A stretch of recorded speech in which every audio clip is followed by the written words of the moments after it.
Alright.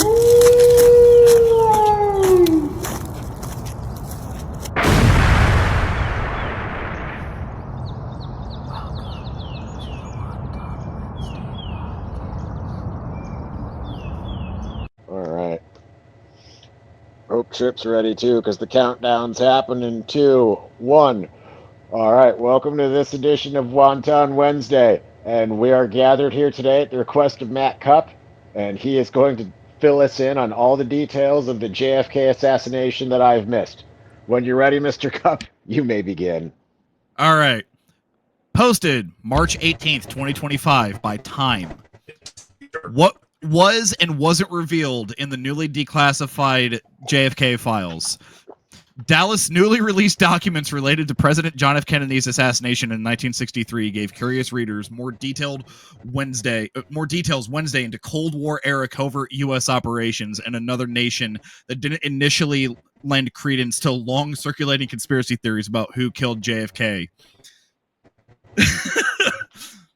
Assessments of the roughly 2,200 files posted by the U.S. National Archives and Records Administration on its website came with a huge caveat.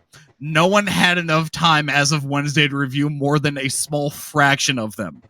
The vast majority of the National Archives, more than 6 million pages of records, photographs, motion pictures, sound recordings, and artifacts related to the assassination were previously released. And is Tripp roboting for you as well? Or is that just me? He is. Oh, God. The feds are onto us! You're glitching out. Your fucking internet is going slower than dog shit. Yeah. The feds are trying to stop this.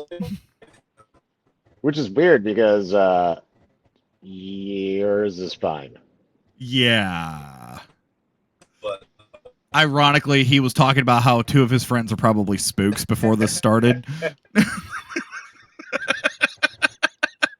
Nice.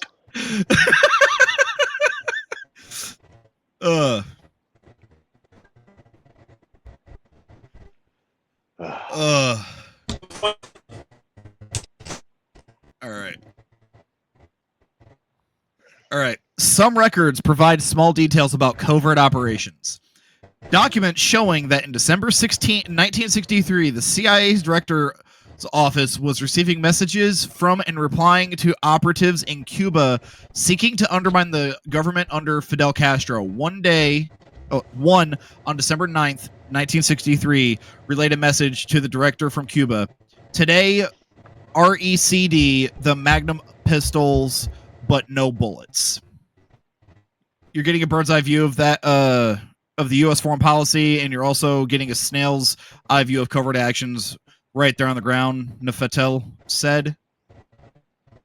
Okay, that doesn't say... Okay. Yeah, okay. We're discovering how much more the CIA and the FBI knew before the assassination about Oswald, Shannon said. And the question is, why didn't they act on the information in their own files? But there was... for those who haven't been, under a rock, will know that it has come to light earlier this week. Hold up, wait, Tripp. Tripp, yeah, you might need to leave and come back. 5-foot drop. Turn it off. Turn it back on.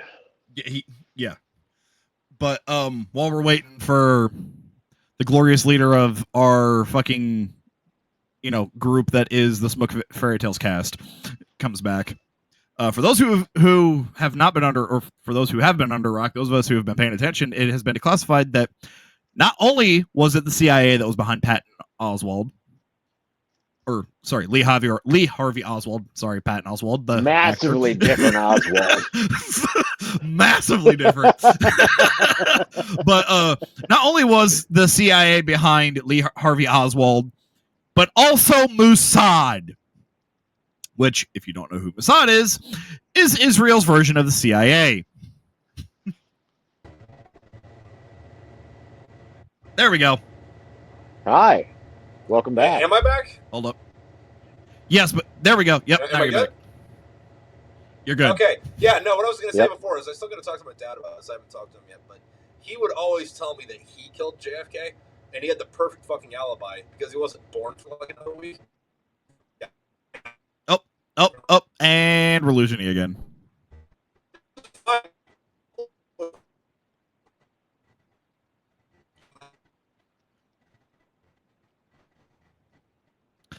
Is your wife using anything that uses the internet right now? Who's using anything that's using it right now?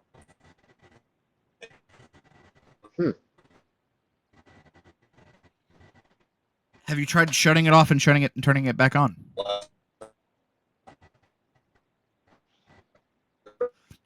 You might need. When was the last? Actually, when was the last time you reset your internet router? Ooh, yeah.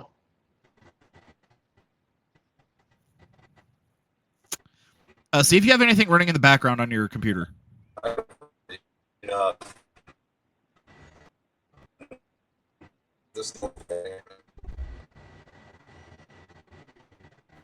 I have no idea what he just said. Neither do I. He probably called us gay. Probably.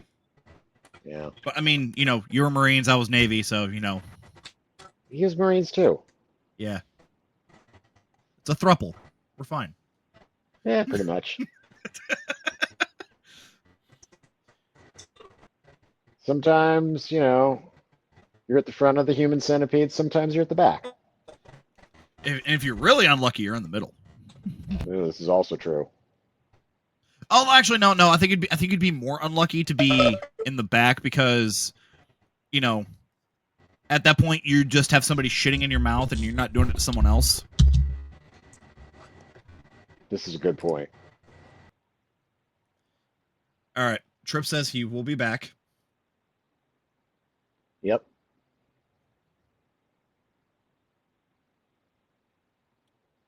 All right. So he's It going might to actually take just care be, of. it might just be this service that you're using for this, to be honest. Honestly, I have thought about trying to find a new one. I mean, you could always look at how to do screen recordings through Discord.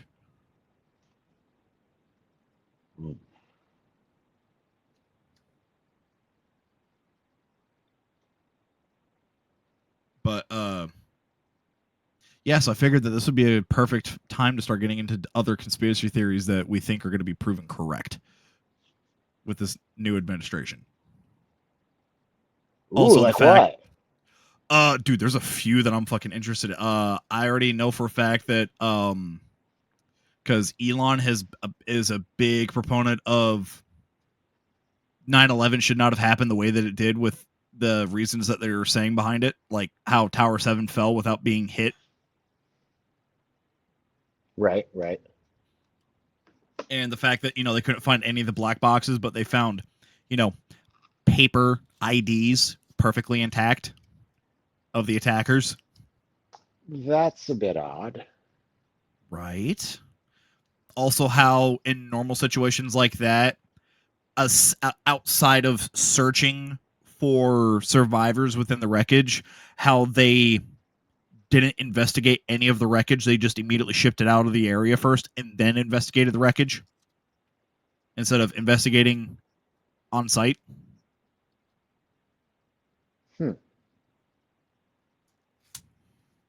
And that there are photos from 9/11 that show some of the support beams that are cut at a perfect 45-degree angle, which is textbook for when you're demoing with thermite.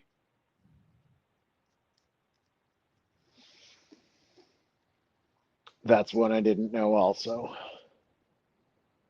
Yeah, and if do you remember whenever they were trying to debunk that theory, how they made like a massive like bucket around an I-beam for that was like the same one that they used for the structure of the Twin Towers, and they dumped a shit ton of thermite into it and it didn't do anything, and then someone who was legitimately a fucking demolitions expert that does, you know, building demos like that was like, that's not how you're supposed to do that. This is how you're supposed to do it. And he did it how it's supposed to be done. It's like, and as you can see, it cuts perfectly through it with like not even a tenth of the amount of thermite that they used in their debunking thing. What the fuck? Oh yeah.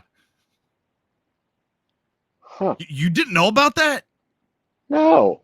Dude, I saw that video in like late 2016 after I got out of the Navy. Yeah, I don't pay attention to a lot of shit because I'm like in a million fucking places, and especially around that time because I was trying to stay married still. No, that's fair. Yeah. But on a different note, depending on when this comes out and everything like that, this may or may not fucking fail me for my fucking tax stamps for my honey badger that I ordered at the end of the month of last month. 2 weeks, and I doubt that they'll fucking do anything. Because my company got bought out by a large multinational, and they're like, "Hey, you Oh, need to sign BlackRock? all this." No, Parsons, Yeah, BlackRock. probably. Well, I'm like, "Hey, like, I got a podcast. I actually have to like read this paperwork. I need to like know stuff. Like, what's your social media policy and like stuff like that." And they're just like, "Well, what do you do?" I'm like, "I just talk with my military friends." Basically, they're like, "Uh, don't talk about work." I'm like, "Okay." So, Steve, what do you Like, do for work? do environmental fucking cleanup. Yeah, fair. Basically, they're like, don't talk shit about the company. And like, since they're traded on the stock market, I can't talk about the stock price and like shit like that. I'm like, it's not like it comes out instantly. There's like a week or two delay. The fuck, who cares? Yeah. I don't even, I don't even know what the stock price is of you bastards. Kind of. You're still kind of roboty, but I can at least understand you. Yeah, it's like something is running in the background and eating up all of your RAM, almost. If you can't dodge it, the rat meat. Only Hmm. That probably doesn't help. Granted, I also have a million tabs open, but I'm also using Opera GX, so, and I have it set to low RAM usage. let's close some of these.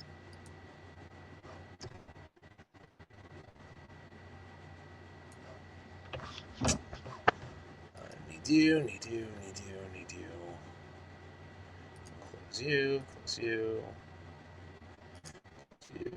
Oh, it's going from good to bad, but I think you just got too much stuff. You probably have a tab open that's using up a fuck ton of your RAM. But then again, you're also using a Mac, so ugh. I'm using an iPad. Yeah. That's not an issue with the fucking program. No, I was just taking my chance to take a jab at fucking Apple. What do you got against Apple other than everything that everyone has against them?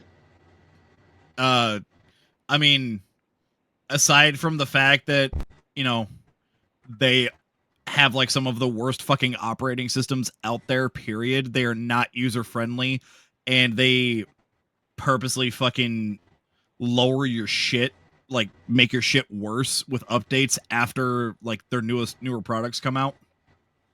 Like, and the fact that even after their fucking the legislations against them from the EU, they are still trying to worm their way through loopholes, and the EU's like, no, that's not a loophole. You're just trying to find a loophole when there isn't. Yeah, because like a perfect example is like with the how they were told, hey, you need to start using Type C adapters for your fucking cords. They started saying, oh, okay, well, if you don't use our specific cord and you know charger port, then it's going to take your phone like 5 hours to charge, if it even charges. Yeah. Yeah. I don't know about any of that craziness, but all I know is I fucking picked up this new iPad and it's got the USB-C on it. And I'm like, oh, this is great. I can use like fucking 3 different chargers I already have, and it works. Huh. Mm. Am I all right now? You're better, yeah. I mean, I can hear your fan at least, so.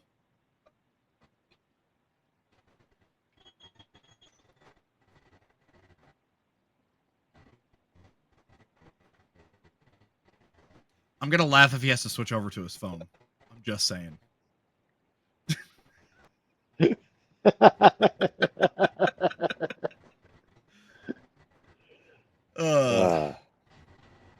But let me see. I'm trying to find exactly where in the documents talk about. Like that. Okay, I can hear you now. Okay. Yeah, I can hear you. It's just your face is all frozen. That's weird. And there's also a delay between the camera and your fucking mic.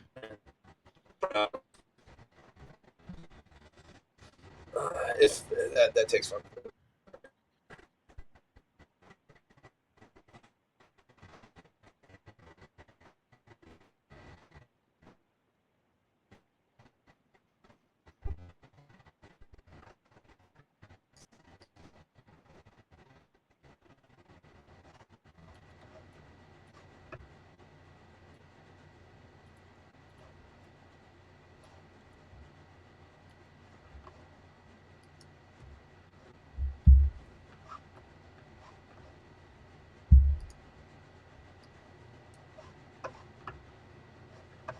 Okay, here we go. ABC News key takeaways. Lay it on me, Jim. All right. The National Archive on Tuesday released thousands of pages of declassified records related to the assassination of President John F. Kennedy in 1963. The records were posted to the National Archives website, joining recently released records posted in 2023, 2022, 2021, and 2017 through 2018. Most of what the government released tonight is not new. In fact, much of what was has attracted attention on social media and in news reports has long been in the public domain, except for minor redactions such as the blacking out of personally identifiable information of CIA sources or employees, including names and addresses, which have now been disclosed. But the newly declassified version of these documents also shed light on the granular details of the mid-20th century espionage that the CIA had fiercely fought to keep secret. President Biden and President Trump had accepted those arguments until now. Tuesday's initial release contained 1,123 records comprising of 32,000 pages. A subsequent release on Tuesday night contained 1,059 records comprising of 31,400 additional pages and key takeaways from the newly released tranche of previously classified records. Several of the newly released pages detail how the CIA went into tapping telephones in Mexico City between December 1962 and January of 1963 to monitor the communications of the Soviets and Cubans at their diplomatic facilities, which Kennedy assassin Lee Harvey Oswald visited in the months before the assassination. The previously redacted pages spell out specific instructions for CIA operatives on how to wiretap, including the use of certain chemicals to create markings on telephone devices that could only be seen by other spies under UV light. For decades, the CIA had urged the continued secrecy of these details out of fear that they would reveal the methods of the agency's spycraft. Another newly disclosed portion details CIA surveillance of Soviet embassies in Mexico City and efforts to recruit double agents from Soviet agency personnel, and reveals the names and positions of those who were recruited. The CIA officials writing these memos tout the efficacy of their efforts, and with one trumpeting, "I cannot help but feel that we are buying a great deal for our money in this project." The memo also details the CIA surveillance of an American man described as a communist living in Mexico. The bulk of the memo is listing of phone numbers that were tapped by the U.S. government. This file has long been sought by researchers due to Oswald's visits to the Soviet and Cuban embassies in Mexico City, but the document includes no mention of Oswald by name. Well, Yeah. So it's just pointing to Oswald at this point. Yeah. Okay, here we go. The CIA foreign footprint. Schlesinger had also argued to Kennedy that the CIA's reliance on controlled American sources had been encroaching on the traditional functions of the State Department, and that the CIA may have been seeking to infiltrate the politics of the American allies. At the U.S. Embassy in Paris, for example, Schlesinger wrote that the CIA has even sought to monopolize contact with certain French political personalities, among them the President of the National Assembly. Newly declassified portions of Schlesinger's notes also reveal the number of CIA sources in Austria and Chile. Okay, here we go. RFK killing. The release included 77 documents regarding RFK, with most of the documents relating to his activities as Attorney General and Senator, totaling about 2,500 pages. Of those, only two directly mentioned his assassination in 1968. An intelligence document from 1968, previously released in 2018, discusses how RFK's assassination stoked interest in his brother's assassination and New Orleans District Attorney Jim Garrison's investigation into the matter. The forthcoming trial of Saran, accused of the murder of Senator Kennedy, can be expected to cause a new wave of criticism and suspicion against the United States, claiming once more the existence of sinister political conspiracy, and the Dispatch said. Of course, ABC News doesn't have about it, because I specifically typed in the CIA and Mossad in this, and it's not pulling up anything. They're probably trying to fucking bury it already, even though it's out. That's fun. Also, by the way, am I good now? Yes. Yeah, you're great. Okay, cool. Browser issue. Okay, yeah, anyway, like I was saying before, fucking, I gotta talk to my dad about this, because for as long as I can remember, he always told me that he killed JFK, and he had the perfect alibi, because he wasn't born for another week, and they're never gonna fucking catch him. So I wonder if he's like, all right, the gig's up, or if he's like, yeah, that's what they fucking want you to think. It's probably what he wants you to think.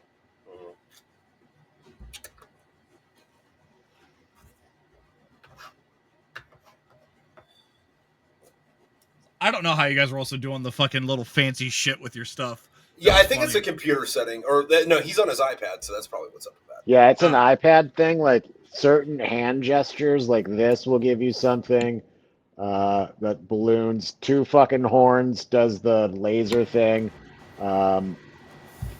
You can do a fucking heart hand, which I can't because I'm fucking with. Oh, yep, get the hearts with the heart hand.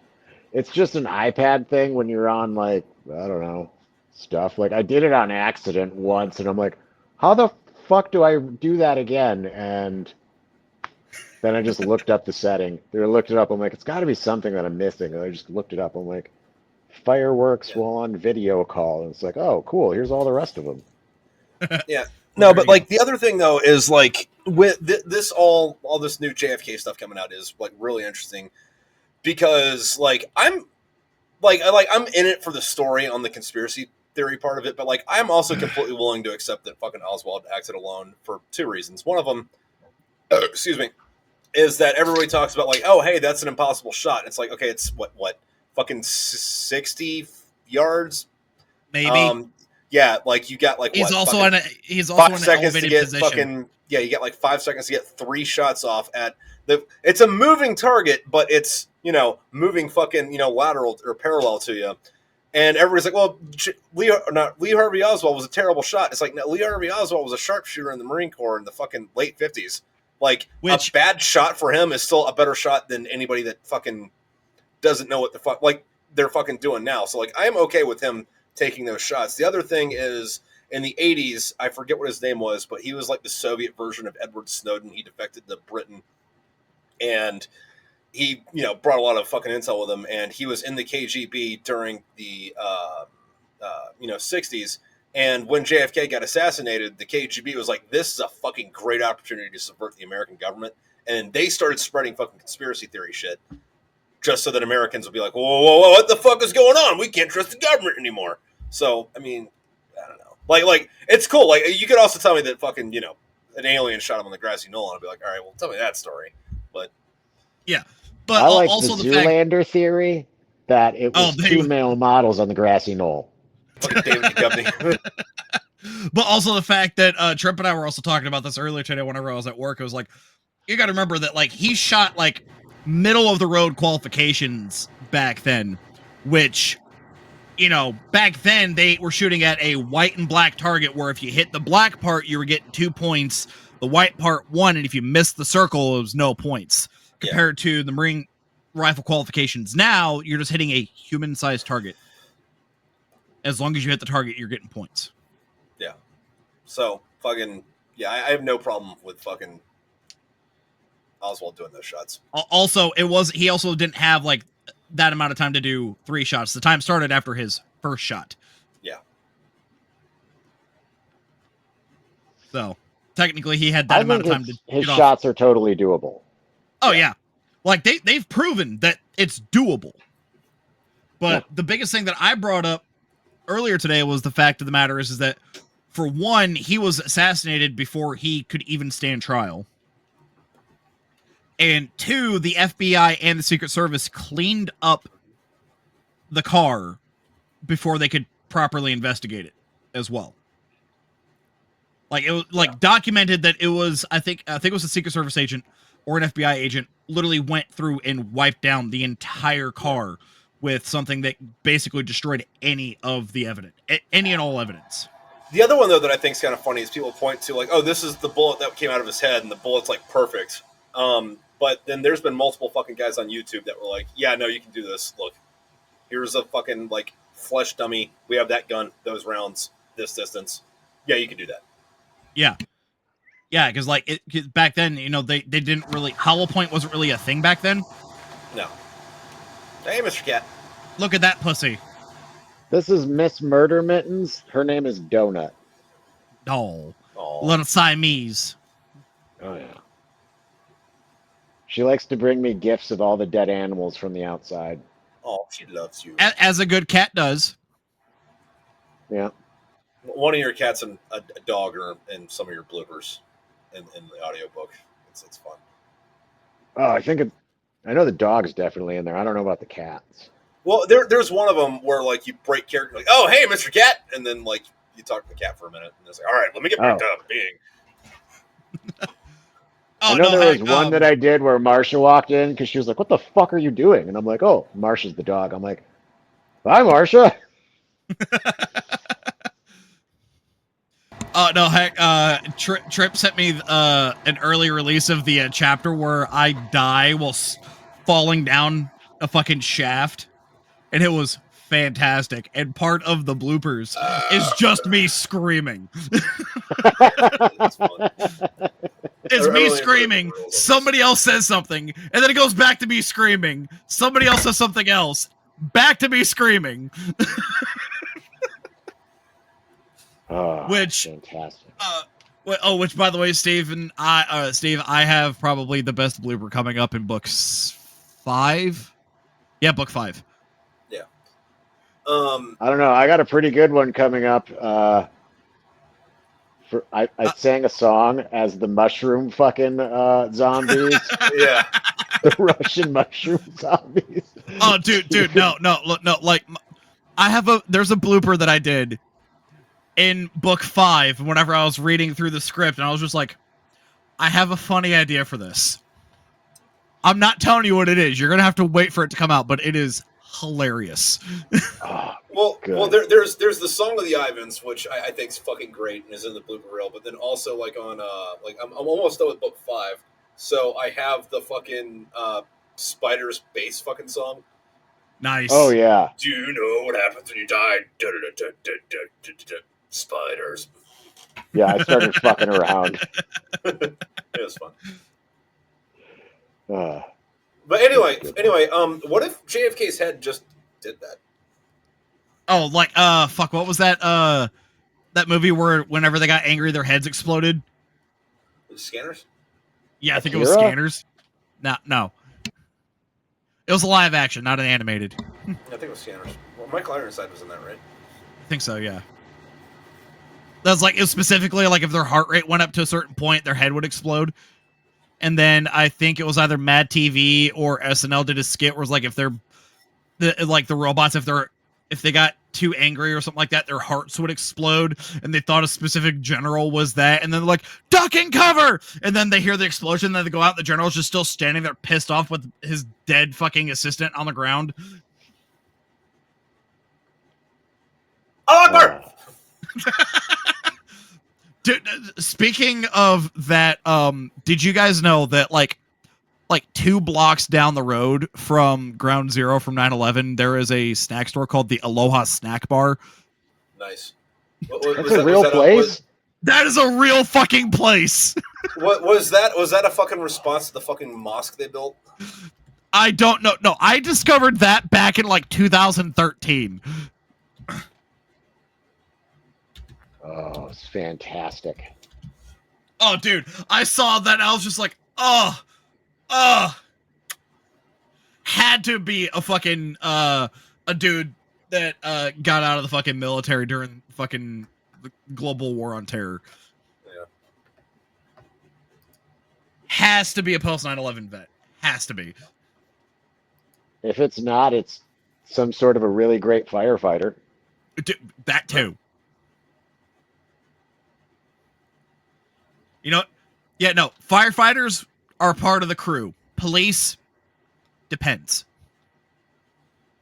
Do you know what 90-year-old pussy tastes like? No, Copper I hope pennies you and tell me, dust. Depends.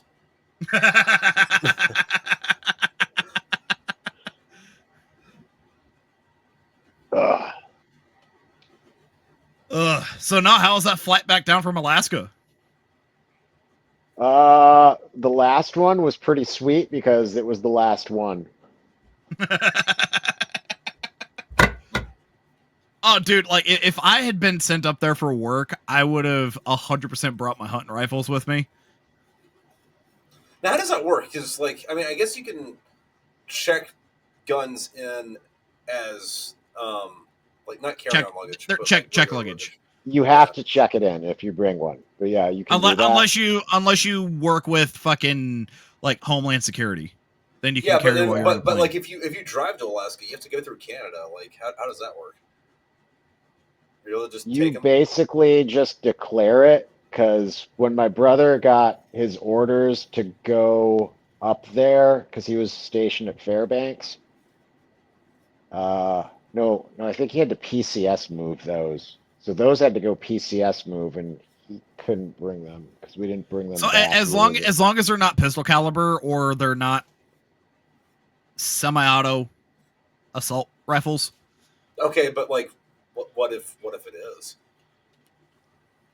No clue. I think you take the ferry because I know that they have a ferry that runs from somewhere in Washington up to like one of the lower parts of Alaska. There's Seattle to Juneau, Seattle to Anchorage, and those are the two main ones. But like 90% of everything comes through Anchorage in that state because I forget what the maritime shipping law thing is Uh-oh! called. Party foul! Party foul! Ah! Oh, yeah, no, shit, it does. Oh, fuck. All right. I don't know what the Also, kitties just did, but they did something. yeah, they knocked over your fucking shit. I'm also on Yeah. my third Guinness already, by the way. Nice. Yeah, I decided that for this, I was breaking out the Guinness because if I'm going to talk conspiracy theories and get myself on at least another watch list at a minimum, I might as well have a good time with it. Speaking of watch lists, fucking, I've started following several fucking people on Instagram and TikTok who I have zero interest in their actual content, but somehow they've garnered it to their comment sections are always just a fucking hive of fucking scum and villainy. Like, to the point where it's like all it is like, hey, there's this video and it's a girl and she's like not even at the beach or scantily clad or fucking anything like that. She's just like random fucking like not thought shit, right? And then people will fucking be in their comment sections saying stuff like melt down a tire iron and pour it my belly button while we watch Days of Thunder on an iPod. Or put a Jeff Gordon shirt on me and put jumper cables on my sack and hook it to a car running a dyno test. Could you imagine reading those comments to a fucking medieval peasant? Staple I my couldn't meat to a imagine rubber reading them to duck my and grandpa. squeak it until I die of a hangover.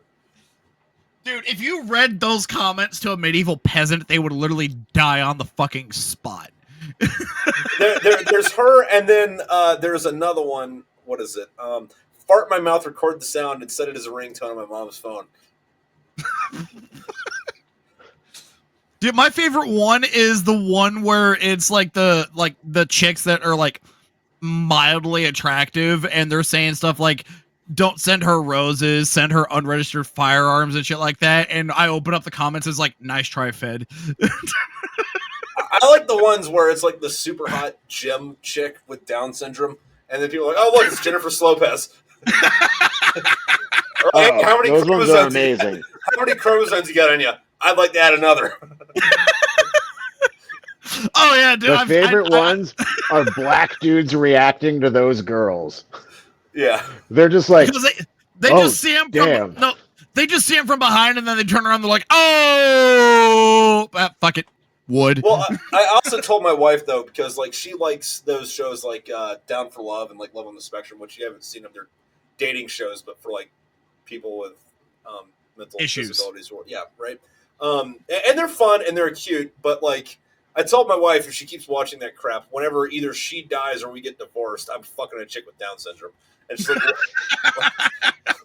I would do it in honor of you, man. Fuck. although you're gonna find that one that's like the fitness influencer on like Instagram. Yeah. Although to be fair, it would still technically be a special needs couple because Marine. Yeah. I'm eating the crayon. She's wrong with up her that. nose. well, no, and then like fucking like my wife got not mad at me, but like, dude, really? When I was like, yeah, no, the big issue would come when like she wouldn't let me bust on her face, so I'd just blow my load on a window and let nature take its course.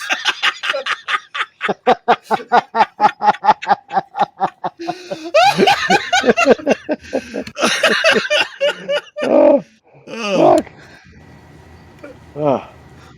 Oh, dude, I was just listening, I was listening to one of the fucking kind of consensual fucking episodes, the newest one on the fucking Pepper Box, and it was fucking habitual line crosser head posted a fucking video of this guy saying that nukes don't exist, and the reason why Japan surrendered during World War II is because of the Russians invading Milan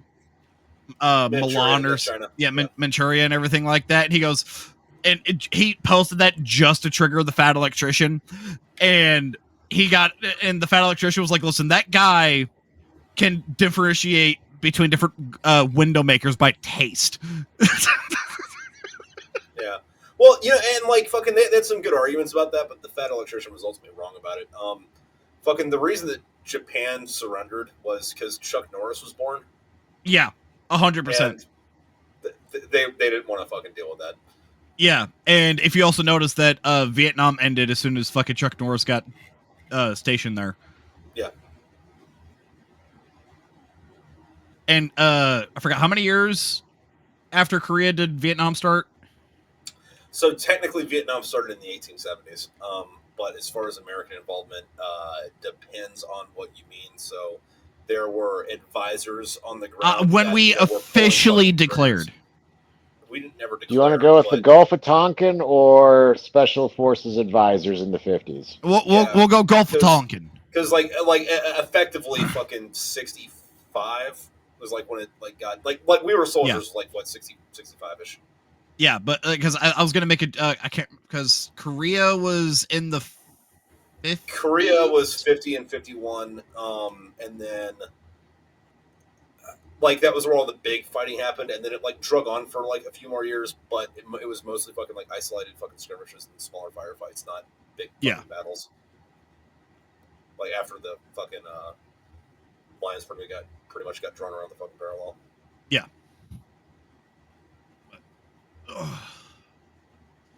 Fucking have you guys seen his video on Billy Waugh? Yeah, that was fun. The godfather of the Green Beret, dude. That dude was a badass, fucking hunting down Saddam or Osama bin Laden in his fucking 70s. Yeah. Yep. Yeah, I want to be him when I grow up. Well, I think you would have to start 20 years ago. No, I still have like 40 fucking years, okay? Theoretically, yeah, but by the time he was 40, he already had 20 years of experience doing that shit. Yeah, and the other thing though is they say like you say you're in your middle fucking your middle age when you turn fucking 50, but like life expectancies in the 70s, pal, man. Like we are in the middle age right now. Yeah. Oh, halfway to fucking death. We're over the hill. Actually, no. To be fair, those of us that fucking served in the military were past middle age, especially because, despite what people say, the stress fucking aged us. Yeah. I'm sure all the drinking and smoking and fucking unprotected sex with fucking randos fucking do it. And then also dealing with retarded ass fucking chain of command that would make us do stupid shit for no other reason than they didn't want to go home to their wives. Yeah. Anyway, fucking on the list. That's why they did it? Oh, okay. anyway, on the prompt list, I'm gonna bring one up. Dwarf Cooter. Ooh.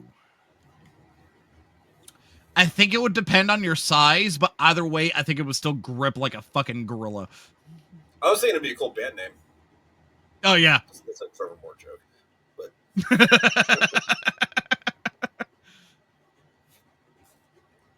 also, going back to Mossad fucking assassinating fucking JFK, that is something that we should have gotten the Japanese help with, because the Jews fear the samurai.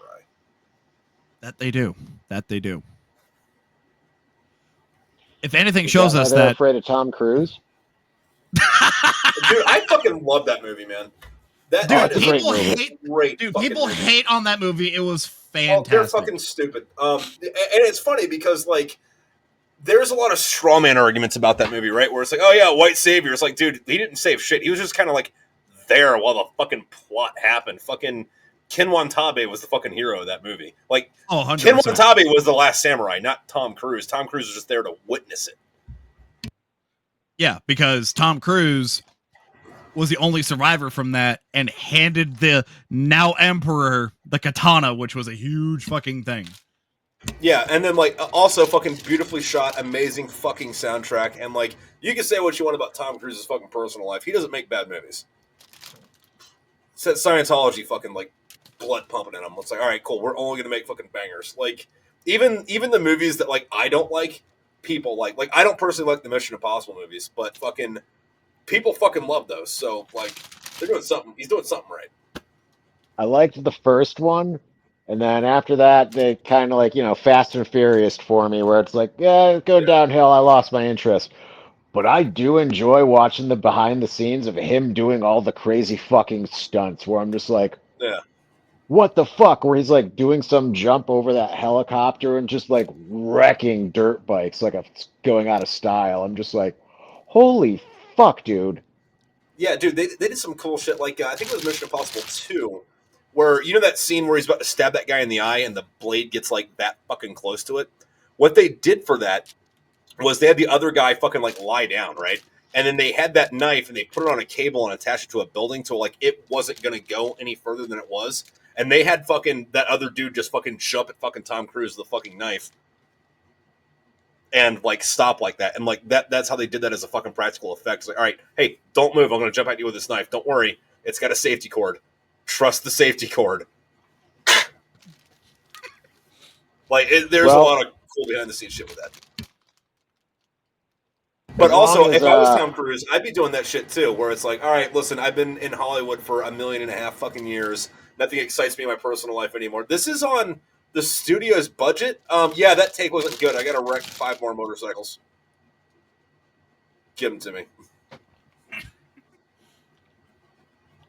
Oh, and then like during one of the scenes where he was like having to jump out of a 5-story window onto the big fucking crash pad on the bottom. And he did it like 30 fucking times. Yeah.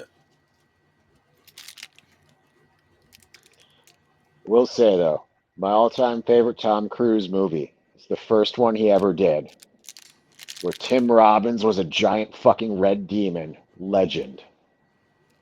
That was not Tim Robbins. Tim Robbins was Merlin in Top Gun. You're thinking of Tim Curry. Yeah. Yeah. I got the Tim part right. Yeah, and it was cool though because like, Ridley Scott made Alien, which is like one of the most visually fucking appealing. Wait, no, he did Alien, but I'm not thinking of Alien. He did Blade Runner, which is like the most visually appealing fucking sci-fi movie ever fucking made. And then as soon as he gets done with that, he goes and makes Legend, which is like the most visually appealing fantasy movie ever fucking made. Look, I love Lord of the Rings, but fucking Legend is like mood. Legend is like Dark Crystal, but they made it in fucking real, like with real Yeah. people, real scenes and shit, where it's just like that fucking cool looking. But like, because like I really like the original Dark Crystal. I'm like, this is fucking amazing. And like the Skex, I was young, so the Skeksis like scared the shit out of me. And like the landscapes were just so fucking cool looking. And then I saw Legend, and I'm just like, wait a minute. There's real places that look like this? Holy shit, this is beautiful. Yeah. And also, Legend is pretty much the closest thing we're ever going to get to a fucking Zelda video or a Zelda fucking movie, and it's Done almost right. the same thing. Yeah, except for there's a unicorn in it, and the unicorn is pure. So Then we're now trying that to eat we've you. talked about Legend, how long until they try and remake it and ruin it? It's not that Give it a year. popular of a movie. Fucking like it's a culty movie. It's got a cult classic, but like people don't talk about it a whole lot. So I think we're safe for a fucking minute. Oh, good. Because that and The Princess Bride, I don't think they can ever remake. Are they trying to make the Princess Bride again? I don't think they'll be able to. Who are they going to get to play fucking Andre the Giant's character? I don't know. They'd probably get The Rock to fucking do it. But I do have an idea for a Princess Bride remake that I think would work. And I'll tell you what the overall synopsis is after this. But in this movie, they would, for Andre the Giant's character, they would have Sweetums play Andre the Giant's character because the entire cast would be Muppets. Yes. Oh. I'm just saying, if they went and redid a bunch of fantastically beautiful fucking movies, but have the Muppets, but like have the characters as Muppets, but instead of having them do Muppet voices, it's just them mouthing, like just replaying the same lines from the previous fucking movie. Okay, so I have an idea. And real quick, who's your favorite 3 Muppets? Animal, Gonzo, Fozzie. Yeah, I gotta agree. Okay, all right. Animal, Gonzo, and Fonzie. Muppet Centipede. Oh, Animal would have to be in the middle. Animal would tear apart from it. Rip everyone's fucking stitches Yeah, off. so he'd have to be the front. So they're like stuck to his ass, and he's like running around and shit. They're just like, oh, and like Gonzo's got the nose, so they can go like right in the fucking butt. Oh yeah, that hook would just hold him. Yeah. So yeah, Gonzo, he'd have to be in the middle, Animal in the front, and then Fonzie in the back. Yeah. Yeah. But I think we could make it funnier if we threw Beaker in there. Oh. No. The scientist has to be the scientist guy, and Beaker has to be his assistant. Yes. Ah, fuck, you're right.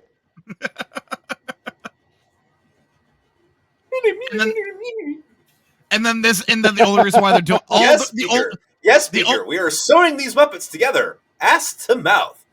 And the only reason why they're doing this is to figure out a way to kill Miss Piggy. That's the only reason why they're doing it.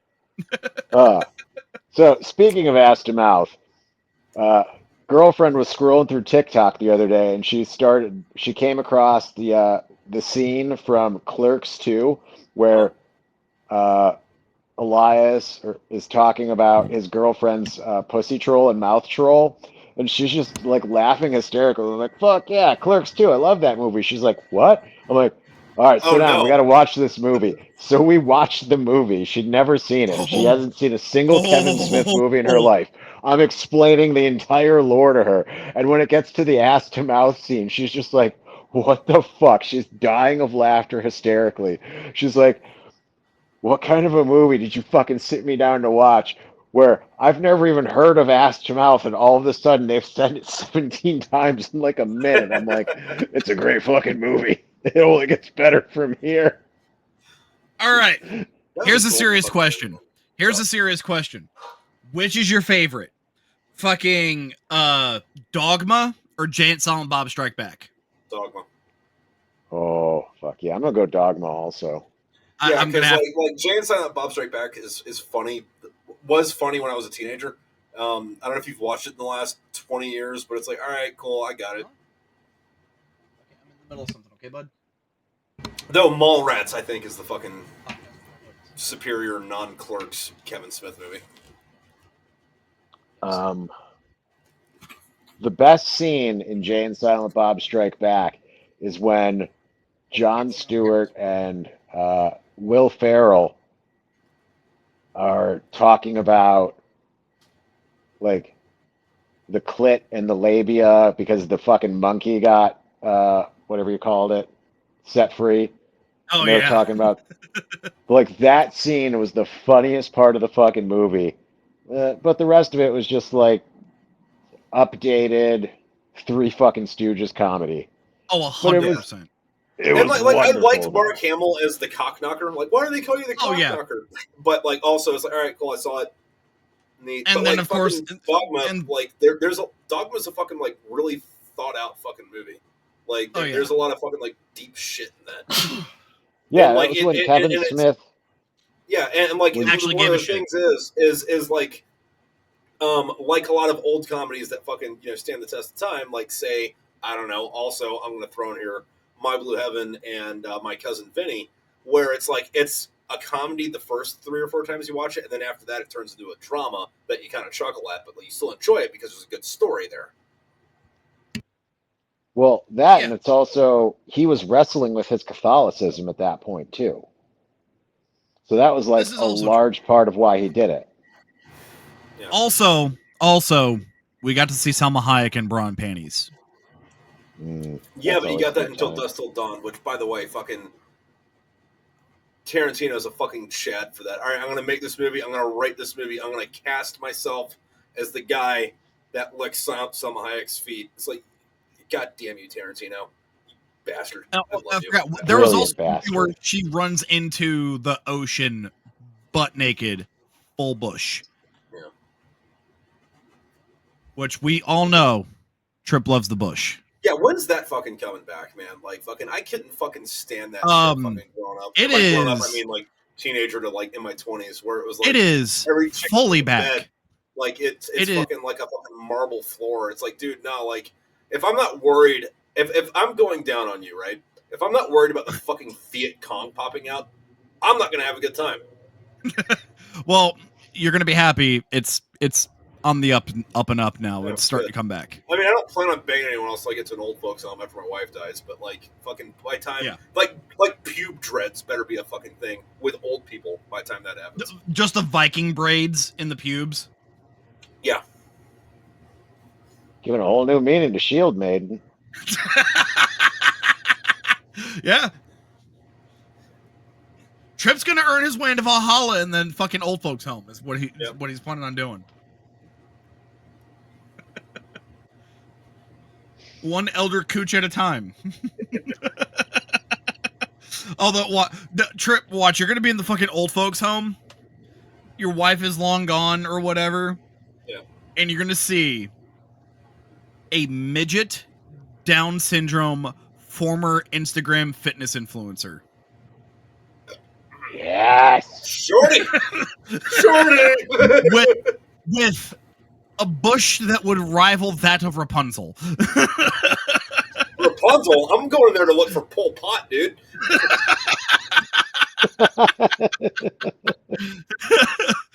No, what was it? Fucking Major Super Soldier General Pol Pot. Yeah, dude. Fucking one of the things I thought was funny. I figured this out doing research for my last book because I was trying to make fun of North Koreans.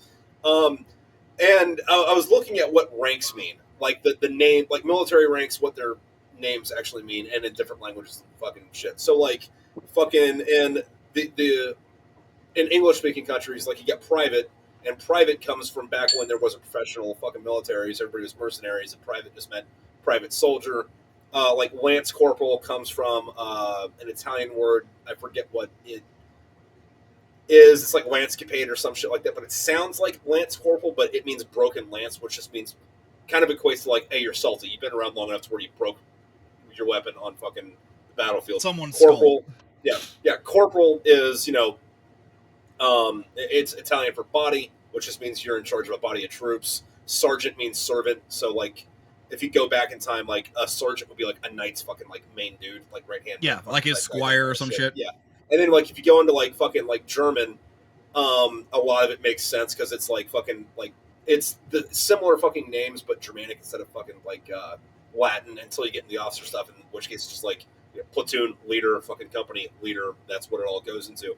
But you get into fucking Asia, and their shit is fucking hilarious. So their sergeant major, right? If you just translate, if you go to Google Translate, it's sergeant major, cool. If you go look up what the fucking words are there, fucking sergeant major, the literal fucking word they use for that rank is upper duty special warrior.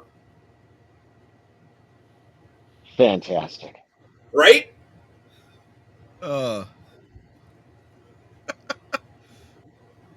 I want to be called a special warrior. So now that we have the God Emperor back in the fucking White House, and he now has his Malcador of Elon Musk, how long until they announce that there's actually fucking aliens, and not the ones in the ocean, but why do you waiting... think that Donald Trump fucking initiated the fucking Space Force in his first term?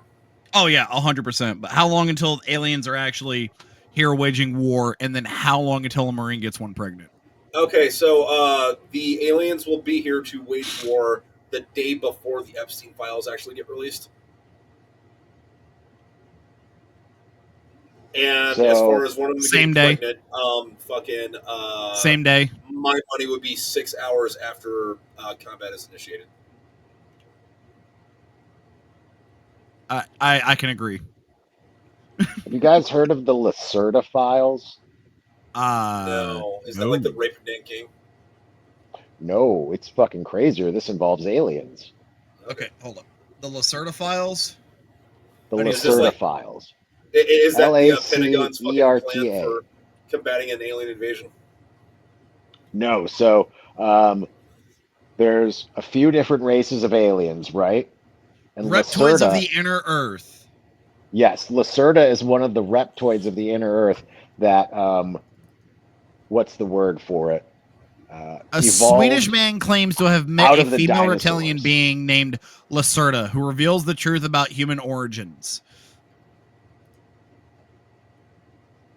Yes, so according to Lacerda, who is an alien that lives inside the Earth with the rest of her reptilian kin, we are the 7th experiment of the Elohim, which is, according to the Bible, angels, but according to her, are just another group of aliens from outer space. Yeah. Like, and it goes into all this wild stuff, and it just starts getting really fun. But yeah, all that's right. if you want to go down a fun rabbit hole, Matt, that's a fun rabbit hole. All right. Is this fiction or? Okay, here we go. An apparent interview with a reptilian alien. It's not fiction. This is public domain in the early 2000s via something. the release of several mysterious documents named the Lacerda Files by a Swedish researcher by the name of Ole-K, O-L-E-K, as well as several pieces of information was a transcript of an apparent interview with a reptilian entity, as the file name suggests, Lacerda. The transcript, as much as we take it with a considerable pinch of salt, remains an intriguing read, not least due to the wealth of information from prehistory and the First War, a time that remains, at least for some, a period deep from iniquity that is far from settled. Indeed, much of what comes from this alleged interview, as bizarre as it sounds, fits in rather nicely with many of the independent theories of what took place deep in iniquity and whatever advanced unknown to us civilizations may have existed. Wait, are you saying iniquity or do you mean antiquity? Let me... Oh, antiquity. Sorry. Okay. I am on my 4th beer. I mean, you can just say you don't know how to read. It's you were in the Navy. I'm not going to hold it against you. Yeah. Listen, You guys didn't have I wasn't. NCIs. Okay, first of all, I wasn't a bosun's mate. Thank you very much. I had to know how to read as a gunner's mate. So I can't even fucking compliment you by calling you Popeye the Sailor Man because you don't rate the fucking cross anchors. Okay, first of all, Popeye was a petty officer. Okay, all right. There are petty officer bosun's mates. This is a true fact. They're the grunts of the Navy. No. The bosun's mates are basically the fucking glorified janitors of the Navy. Yeah, fucking open. So are they like the gooch of the Navy? They like basically. Yeah, to be fair, if I could do the military again, and not if I could go back and change my past, but like if I got like I don't know, for lack of a better term, isekai into a 17-year-old kid's body and just like got to live life again, knowing everything. One of those fucking reincarnation ones. Yeah, I would absolutely go be a boatswain's mate and just make sure I was stationed in the Pacific Fleet the entire time and just spend my entire time banging ladyboys in Thailand. I mean, hookers in Thailand. I mean, prostitute ladies of the night in Singapore is what I mean. Mahu's in fucking Hawaii. For those of you listening, go ahead and Google what that means. And then head over to the bird show. Also, if you're in Germany, stay away from the castle.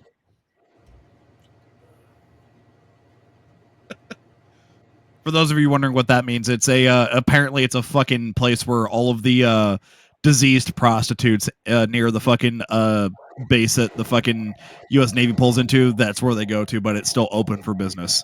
In Germany, fucking yeah. No, I'm sorry, fucking I've got my geography off. Germany is not landlocked as much as I'd like to think it is. Definitely not in the northern part. No, there's like a whole sea up there.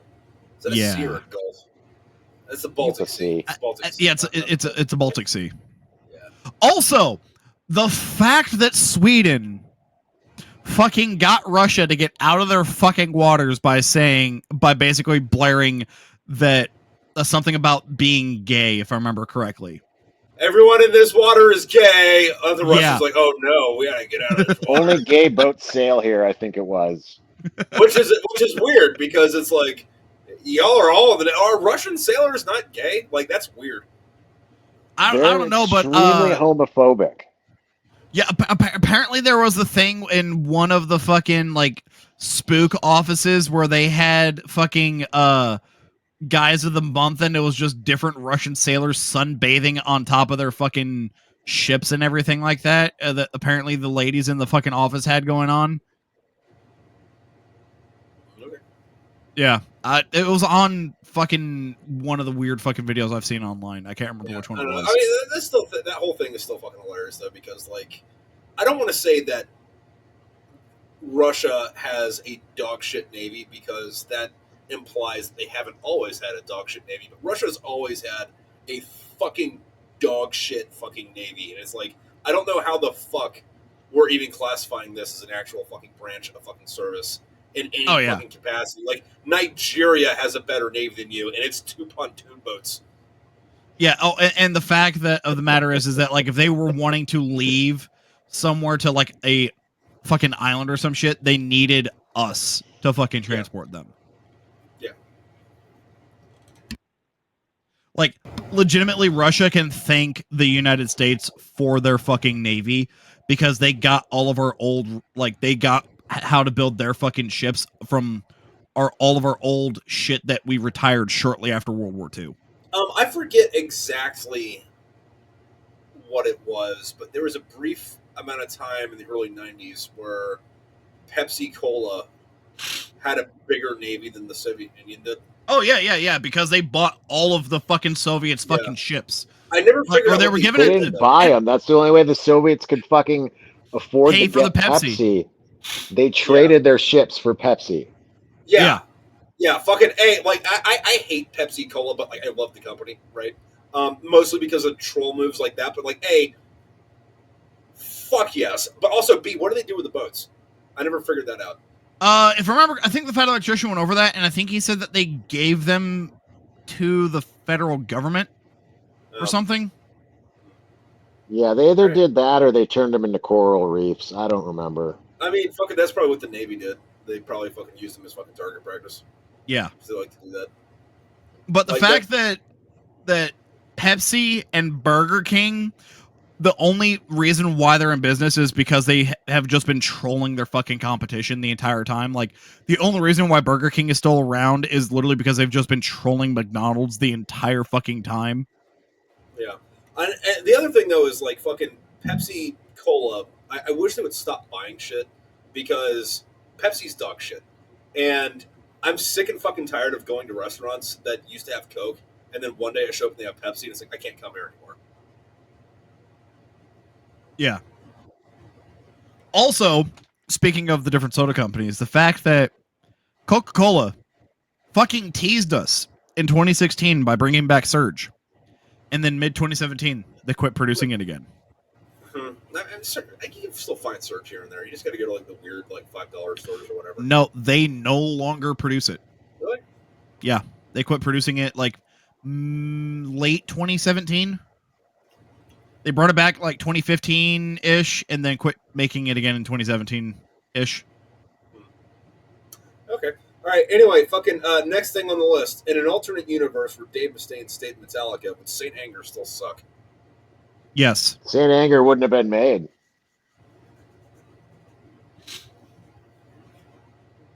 Now, here's the next Also- follow-up question. If Dave Mustaine stayed in Metallica, would Cliff Burton have lived? Yes. So we have the original four, then Metallica wouldn't have sucked. Yes. I Also, mean, they would even if Lars died instead, because it should have been Lars, and they got a random new drummer. Like they could have only gotten up from there. Yeah. But I also think that they also would not have ended up making the "I've Got Big Balls" song, which was, What? Was Huh? that them that did that? What band was it that made that fucking song? AC/DC? "I've Got Big." Oh yeah, That's AC/DC. That's AC/DC, dude. Yeah. Oh, wait off. No, but I would have been interested to see like what that would have gone because like instead of the Black Album, like we wouldn't have got the Black Album or fucking like what Countdown to Extinction, but we would have got some like weird thing on the in between, and I think that would have been interesting. I would like to hear what that would be like, and I would trade the Black Album to know what that sounds like. I would not trade fucking Countdown to Extinction to know what that sounds like, but I would trade the like. I could never listen to the Black Album again if I know what this sounds like. I'd be okay with that. Yeah. Do you think Pantera would still be around if Dimebag Darrell wasn't assassinated on stage? Pantera is still around. They're touring with fucking Zach Wild right now. Well, Dimebag was assassinated on stage in Damage Plan when Pantera had already broken up.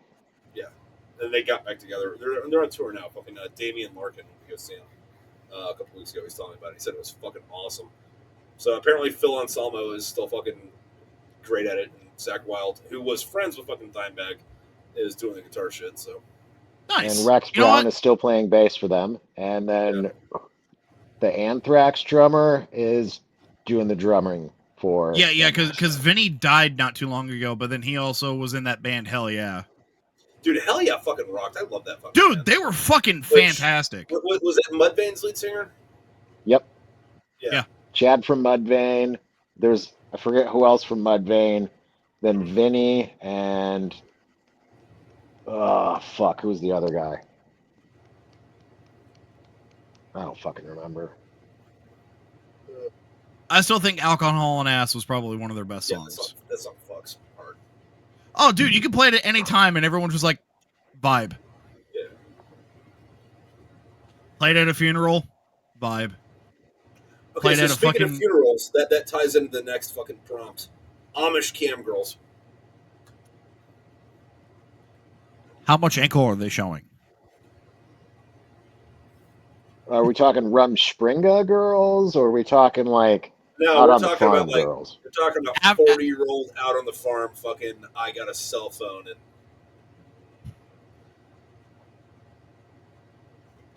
So Again, I don't know what the Amish situation is by you guys, but it's very Pennsylvania. large around here. I figured it was by you. So It was pretty- really pretty big where depends I'm on from. the town. It really depends on the town around here. If they have cell phones or not. So like, because their towns are basically Well, okay, small little fucking hold up, fiefdoms of them. hold up. So no, you might be getting the fucking Amish confused with the Mennonites. No, they're Amish here. Here's the thing: the Amish and the Mennonites dress the same. The No, Mennonites use technology. Mennonites fucking like wear bright colors and shit. Fucking the Amish are all Yeah, black. but they also use technology. Which Yeah. speaking of which, that fucking Amish Outlaws show. Do you guys remember that shit on the fucking History Channel, or was that Discovery? No, but was that like Gran Torino, but with an Amish guy? He's like, "Oh, I'm Jebediah No, the Elder. Get off my lawn." No, it was like a show with Amish that were basically a fucking mafia. Wasn't that just called Amish Mafia? No, it was called Amish Outlaws. You sure? Because Yeah. I remember an Amish Mafia. This sounds like an episode of Moonshiners. Amish Mafia was a 2012 reality show that lasted for 4 seasons. How does that work? Fucking, what do the Amish people eat? Like fucking, like how's that go? Like they fucking like shoot a dude in the back of a buggy and they like with their black powder fucking rifle and get off. It's like, all right, take the beets, leave the cannoli. Wait, no, take the gun, leave the beets, Jebediah. I guess it was Amish Mafia. I would love to see what would happen if the Amish people found out about cannolis. Yeah, what do they eat? Do they eat fucking like? I imagine they eat like German food and shit. Fucking and I've been to a couple They're Amish predominantly restaurants. German. Yeah, but like, would they like what kind of German though? Are they like Dutch German or Polish German? More like, Dutch German. Oh, okay, so they're not going to be pierogies. They're going to be more waffles. Yeah, and like kluskis and spätzles, sausages, schnitzels. Fuck yeah. I'd be down for that. Fucking there is, what is it, Black Forest cake. I think is fucking awesome because it's chocolate cake and in between it's that fucking like cream cheese shit, and then you like bukkake it with fucking grenadine and cherries. Oh, dude, fuck yeah. Which I think's hilarious, right? Because if you don't know anything about it, you just hear Black Forest. Well, what happens there? It's like witches and goblins and shit. It's like awesome cake, gummy bears, cuckoo clocks. And the ham. And the ham. Fuck, goddamn, it's good ham. But that's also where all like the Grimm's fairy tale shit is kind of set, which makes sense. It's kind of funny because those were all older folk tales, but they got written down in like the 1700s, 1800s, or whatever. So like you got fucking what is it, Hansel and Gretel, where fucking there's like a couple of German kids that throw this hook-nosed witch into a fucking oven, and it's like, oh, nothing ever changes in Germany. Yeah, but going back to the Amish thing, fucking there was a pretty prevalent Amish community in my hometown area, as well as Mennonites, as well. Yeah. Well, I mean, they're everywhere. Like I've met a couple of fucking Amish people from Belize. Oh yeah, but so the funniest thing is that at the restaurant that I used to fucking be a dishwasher at for my first job for 2 years, we had the Mennonites come in, and one of my coworkers was confused, and they were like, "What the fuck? I just saw one of these Amish people pull out a phone. I looked out, and I was like, those aren't Amish." And they go, "What do you mean?" I'm like, that's the Mennonite community. And they're like, "What the fuck are you talking about?" I was like, "No, that's the Mennonite community. They actually are pretty decent people." Unlike the Amish community, those nerds, which were a bunch of fucking assholes. Like I've never had any problems with any of them. They're all nice. They're, like I put them in the same fucking boat as Mormons, where it's like, yeah, that's weird, but like you're cool. So no, this is why I said that they were a fucking bunch of assholes, because one time I was going to the grocery store to get some shit, and I saw them. They bought all of the fucking beef that was there. Well, they gotta eat too, man. Fuck. No. Here's the funny thing. I went outside, and they were literally changing the packaging and putting their own stuff on it to resell it at their fucking store. Well, why are you complaining about capitalism, man? That's how that shit works. No, well, here's the thing: is that they were like, and they were marketing it as Amish raised beef. Speaking of beef, I found a good butcher shop up here that sells like the whole fucking cow, which is good because like you go to the fucking supermarket. Do they ship steak and ground beef? I think they do. I'll get their shit for you if you want. But they have fresh tongue. And I don't know if you ever had fucking lingua or cow tongue. I got 'Cause one it in my tastes like freezer. yeah, because Dude. like you cook the shit and like it's got that beefy taste, but like the texture is completely fucking different. Oh, dude, Amazing dude, for tacos. there's a spot down here where I'm from. It's called Vetta's. They got grandfathered in. They're the only place down here that is still allowed to make fucking carne asada in the pit in the fucking ground. Nice. But they put the whole fucking cow head in there. They do like 7 to 12 of them at a time. Nice. And they always sell out by like 9 o'clock in the morning. That's pretty legit. Fucking Yeah. speaking of that kind of shit, fucking not to be racist about this, but I had a buddy, white dude, married a black chick, and apparently she made fucking killer fucking chitlins, but wouldn't make it for company. And I was like, you bastard, fuck you. Make me that shit. Like, listen here, you jigaboo bitch. None of that. None of that. That's not how you win friends and influence people, Matt. God, I am not affiliated with Matt. Fucking, I can't pronounce. Read his name on the screen. I'm not This pronouncing is that. why you can't take the Navy anywhere. Yeah. Have fun pronouncing that dude's last name, journalist. Yeah, Talk about that. yeah. That's your safeguard. No one's ever gonna fucking talk about you because they can't pronounce your fucking last name. They won't be able to spell it either. You'll be like, oh, good, that wasn't me. That is though one of my notes.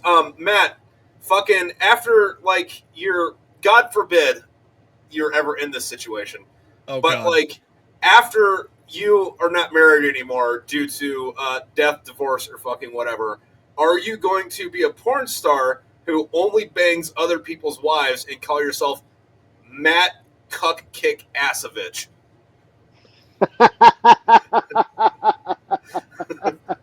You know what?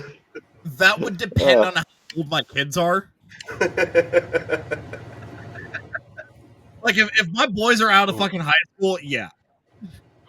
Fuck it. I'll do it. Although I'm not going to fucking LA. What if they're in high school? Well, the fact that my youngest is 7 years younger than my oldest. So on this though, fucking there's a chick I used to fucking love. I don't know if you knew her, Nikki Rhodes. Redheaded chick, had a bunch of tattoos. Like she was real active, like I don't know, 2008 to 12-ish, that time fucking frame. Yeah. And then she just disappeared off the fucking map, right? I saw her on a podcast sometime in the last year, and it was like, oh, hey, don't know how this got my algorithm. I'm gonna watch this. And mostly they were talking about, you know, like fucking I guess like the porno community and all that shit. Yeah. And then it took a weird shift because like, well, what have you been doing since this? Like, oh, you know, I've been doing this, doing that, whatever. You know, got married, had kids. And it's like, oh, does anybody ever like recognize you like when you're out in town? It's like, yeah. So the thing about that, a lot of people recognize me, and it's kind of weird. And then she starts explaining like the Marine Corps ball, and I'm like, well, where's this fucking story going? And then she's like, yeah, so, she married like, a Marine. Most of the people that recognize me, it's always at the ball, and it's kind of weird because it's like my husband's troops. I'm like, yeah! We got one! Count that as a victory! actually, no, yeah. I think she's Army. I think she's Army. But still. It's either fucking way. She's hot. I just looked her up. Oh, yeah, she was a fucking dime. God, dude, Still is. the name looks from Nikki Rhodes, right? Yeah, Rhodes like the Colossus. RHODES.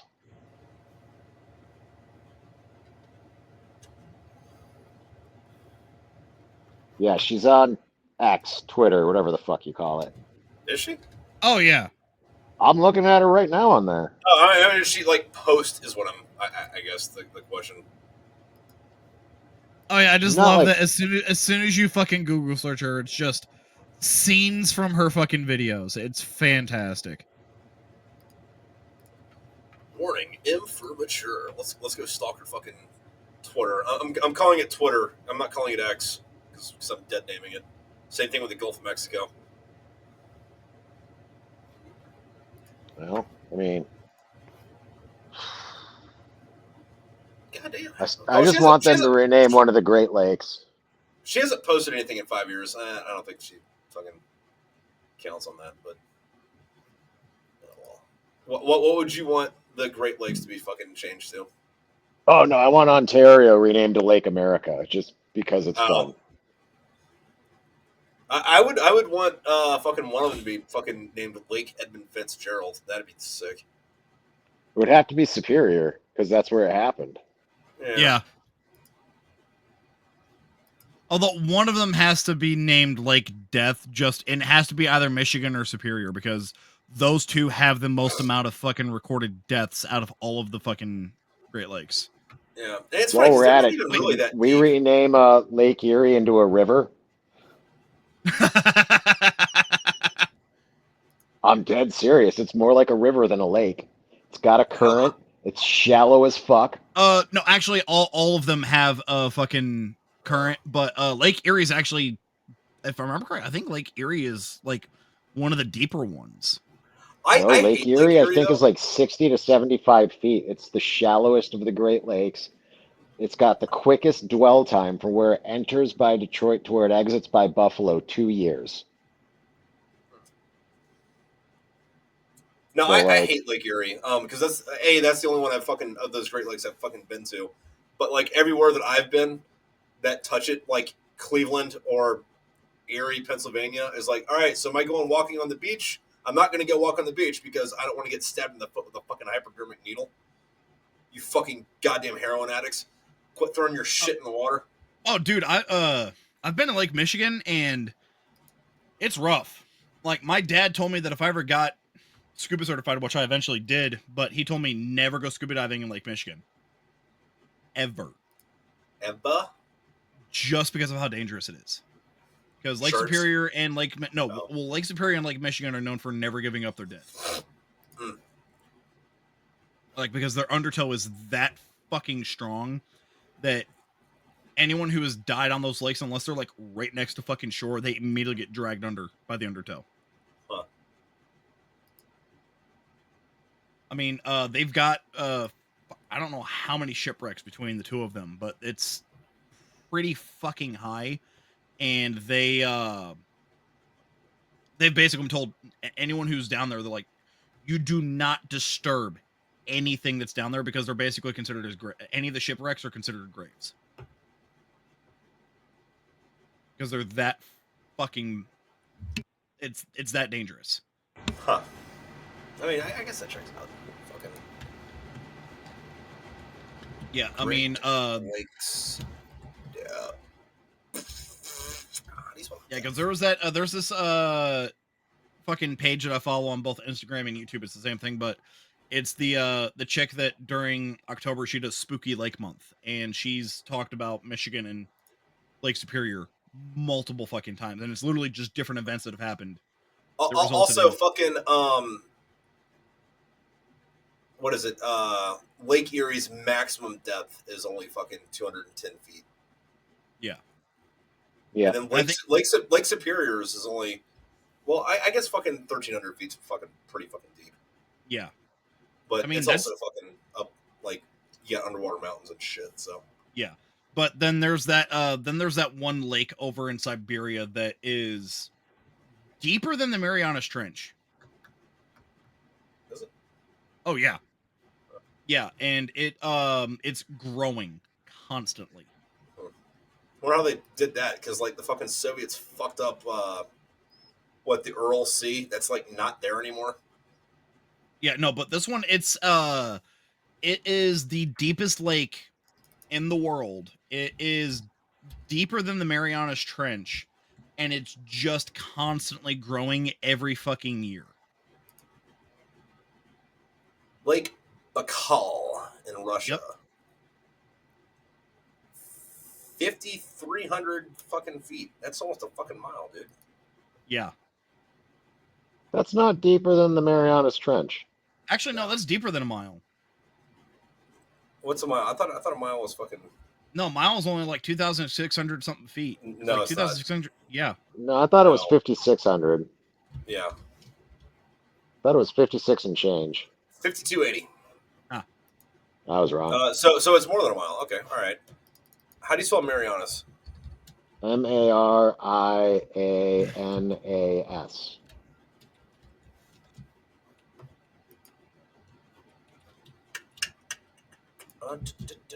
Oh, sorry. The Mariana Trench is 36,000 feet deep. 36,000. Slightly deeper. I mean, just a little Slightly. bit. Like not a whole slightly. lot. Yeah, just. But yeah, no. But Lake Baikal is constantly getting deeper and. Do you remember that episode of fucking Metalocalypse where they went to go record an album in the Marianas Trench? Oh yeah, fuck yeah, I did. It was fucking heaviest shit you could do. Yeah, and then they. Yeah, and then they forgot what. No, Mermaid Murder. Mermaider. You know what's funny about that though? Is fucking if you only listen to that band in the show, like you just get like the fucking kitschy kind of cheesy. Oh, dude, their fucking music. But if you go listen to the fucking full albums, like that fucks. Oh, 100%. I bought one of their fucking albums whenever I was stationed out in San Diego, and they were. It was fantastic. Like it was in my fucking CD player in my car constantly. Yeah. Awaken Loose to Crackish, the Lake Troll, fucking phenomenal. Oh yeah. I think the album that I bought was the one that they released in 2013. Yeah. Yeah, Mermaid are fucking fucked. The ones that all the ones they made bat metal shit out of were fucking great. And then the one where they tried to make a blues song with Mashed Potatoes Johnson, that fucking rocked. Though the only CDs I have in my car or in my Jeep, because I don't have fucking CDs anymore because it's the year of our Lord 2025. I have one by a guy called the Voodoo Organist, which was he's a fucking organ jazz guy out of fucking Joshua Tree right outside of 29 Palms. And then the other four are Austrian Death Machines, Total Brutal, Austrian Death Machines, Double Brutal, Austrian Death Machines, A Very Brutal Christmas, and then Triple Brutal. And I was fucking pissed off when what's that guy's name? Tim Lambesis? Yeah, when he got out of fucking jail because he apparently forgot how to fucking rock while he was behind bars. Because I fucking loved everything they did before he went to jail, and the new one, it's like, all right, cool. There's one song on here that's okay, and the rest of it's shit. I was very upset with fucking Quad Brutal. Yeah, Quad Brutal was a letdown. Most people go to prison and they come out just pissed, like Randy Blythe. Yeah. I'll tell you what, one band that I was always a huge fan of in high school and then during my time in the military was Devil Driver. Oh, I fucking love them. Oh, dude, the best part was one time I was watching Scrubs and it was the episode when JD was getting a ride to the hospital from the delivery driver and they were playing a Devil Driver song in his delivery truck. I was just like, yes! And then in the second Monsters, Inc. movie, when the mom said she was just going to wait in the van listening to her tunes and she was listening to Devil Driver, I was just like, yes!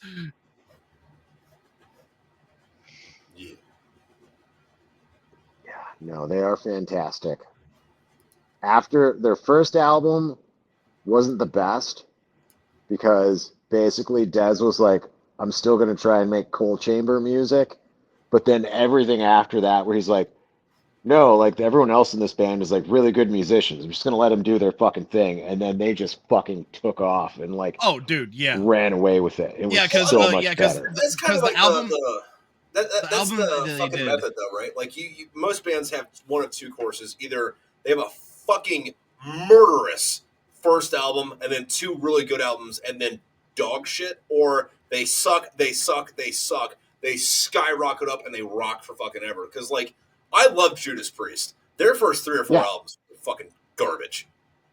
Mm-hmm. And then they figured it out and started fucking rocking.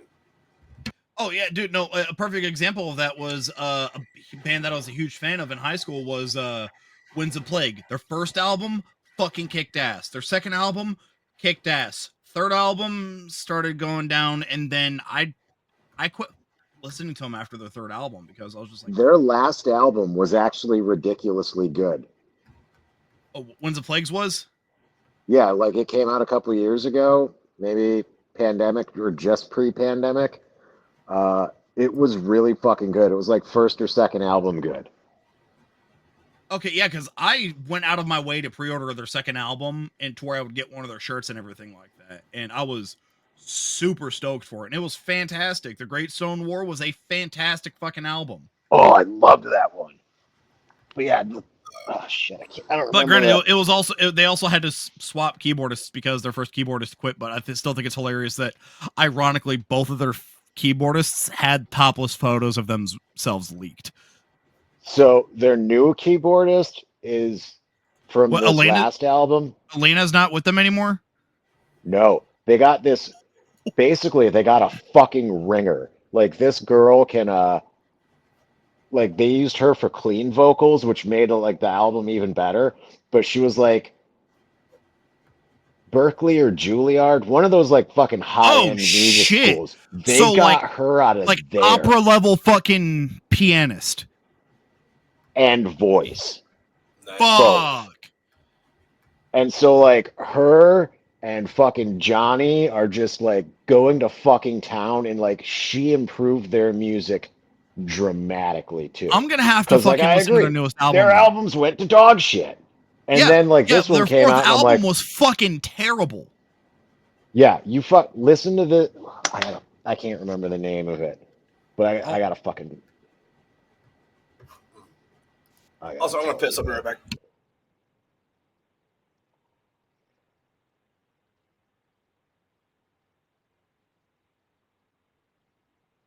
Blood of My Enemy 2017. Is it Andrina Cowan? Is that their newest keyboardist? Yeah, Adriana Cowan. Yeah, Adriana Cowan. Yeah, because Elena Potakvik was decent, but Kristen Randall was their first one.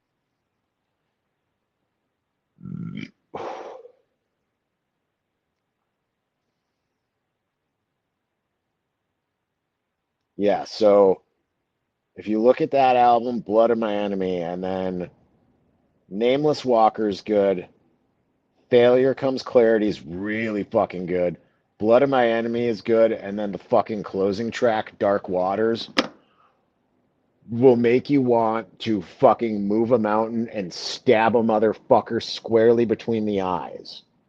You're just like, God, that's good.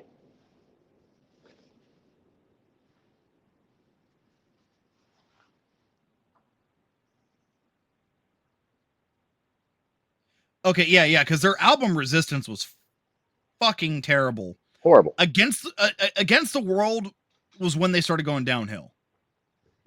Yep. Great Stone War, fantastic. Decimate the Weak, fantastic fucking album. A Cold Day in Hell was the one where it was like them and like two other bands that were on the same album. Mm-hmm. It was, again, like they were getting their feet wet. But yeah, Blood of My Enemy came out in 2017. Yeah, no, it's a good fucking album. Listen to it. All right, fuck, I'll have to fucking pull that up on fucking Spotify. Yeah, pull it up, jam it. You're gonna go, oh fuck, how did I let this one pass me by? Oh yeah, because for a long, like, I quit following them after their fourth album came out, and I was just like, eh.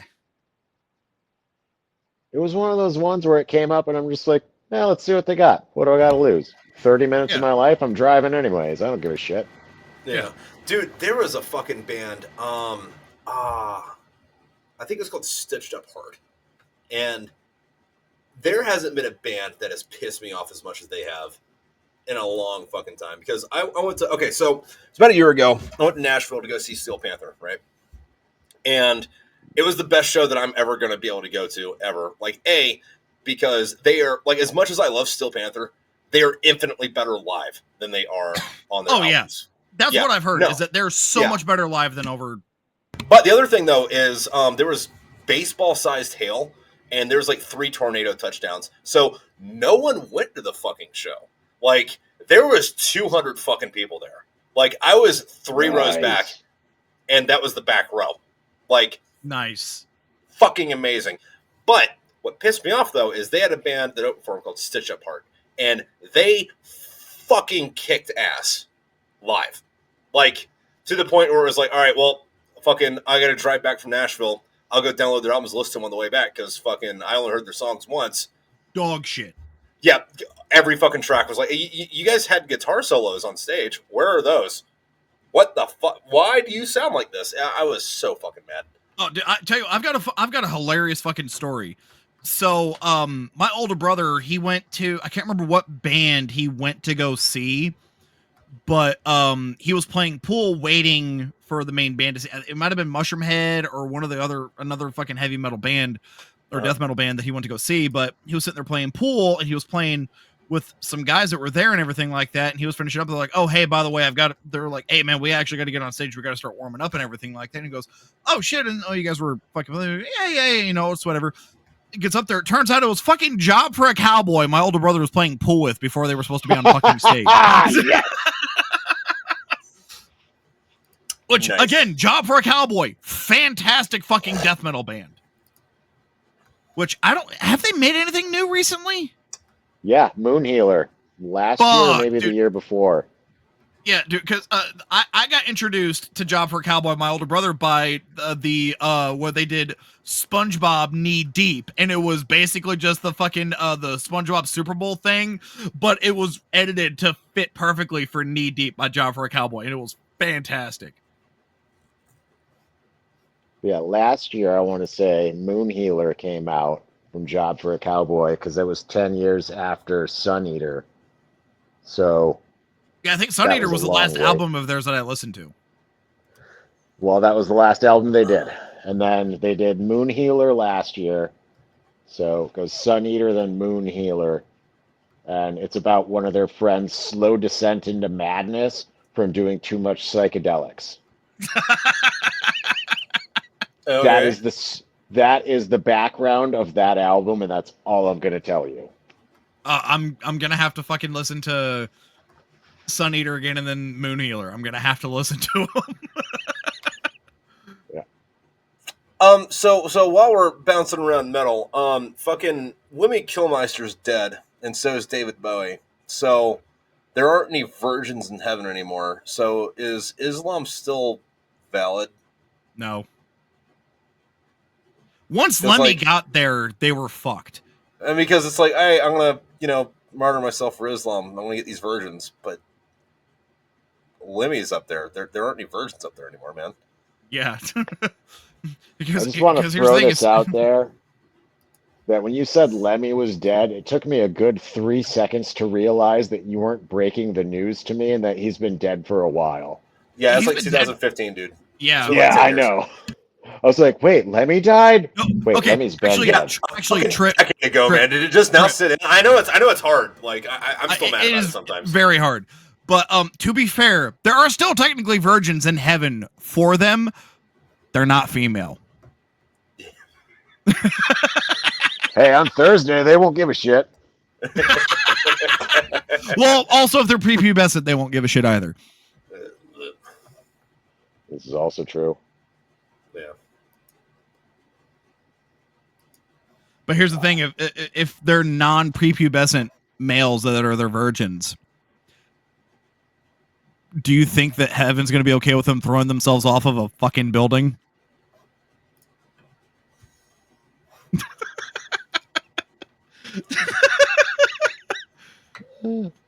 Maybe not. So have you guys heard this? It's a World War I themed German metal band, Kanonenfiber. Yeah, I have not. Yeah, dude, they're pretty fucking legit. They're fucking sick. I only found them because I was doing those World War I paintings, and like somebody's like, "Hey, I noticed you're fucking using like Iron Maiden and fucking Saxon, who's probably. Yeah, Saxon. Not yeah. Who's the one that? Fuck, I want to say it's Ice Earth, but it's not Ice Earth. I think they sound the same. But oh shit! Say that. Sabaton. A lot of them. Yes. Like, oh, the other like, hey, yeah. like because I was using that for the background music for all the fucking World War I paintings. They're like, hey, you should check out these guys. It's like, oh, this is like if Sabaton was made out of the guys in Rammstein. Yeah. That sounds fucking Yeah, awesome. It's pretty legit. Like they do like full costume. They have like cannons in the fucking like on Fuck stage and shit. yes. Yeah.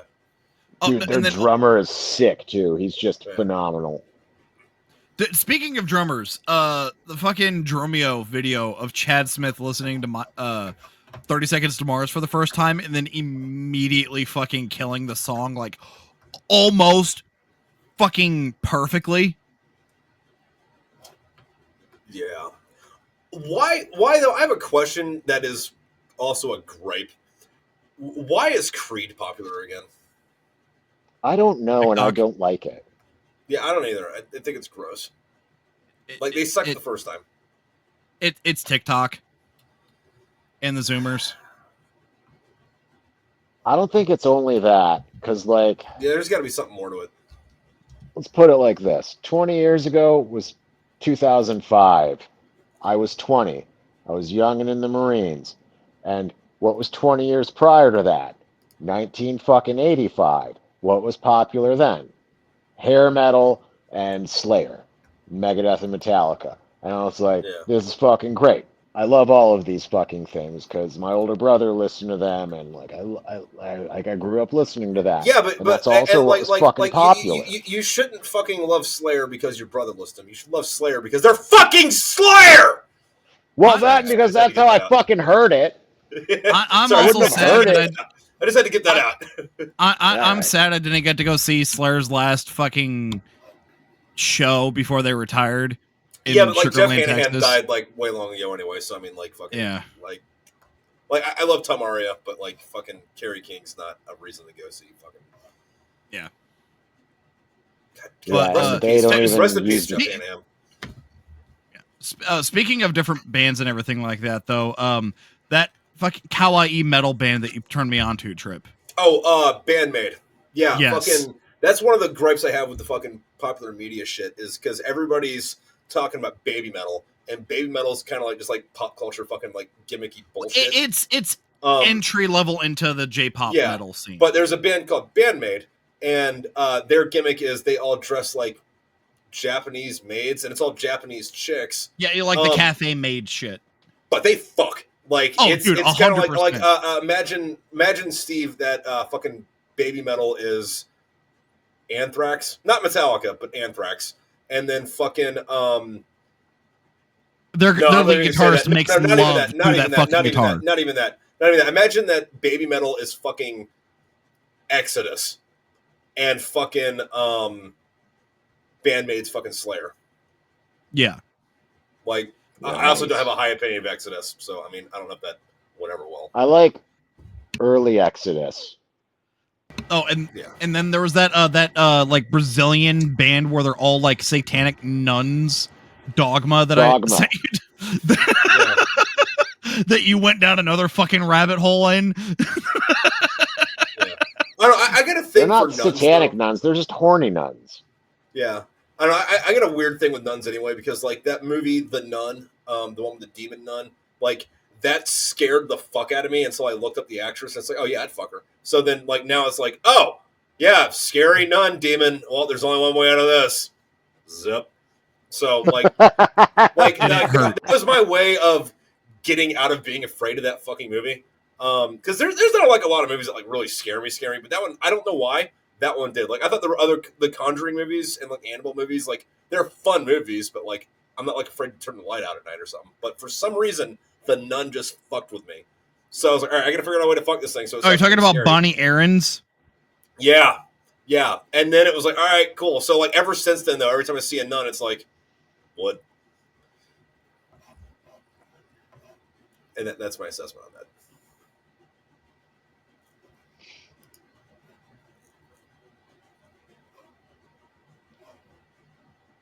Yeah, but you know that band Dogma that I sent to you, and then you were just like, you went down the rabbit hole. You're like, yeah, the fact that all their videos or songs are about fucking eating bitches out and fucking scissoring.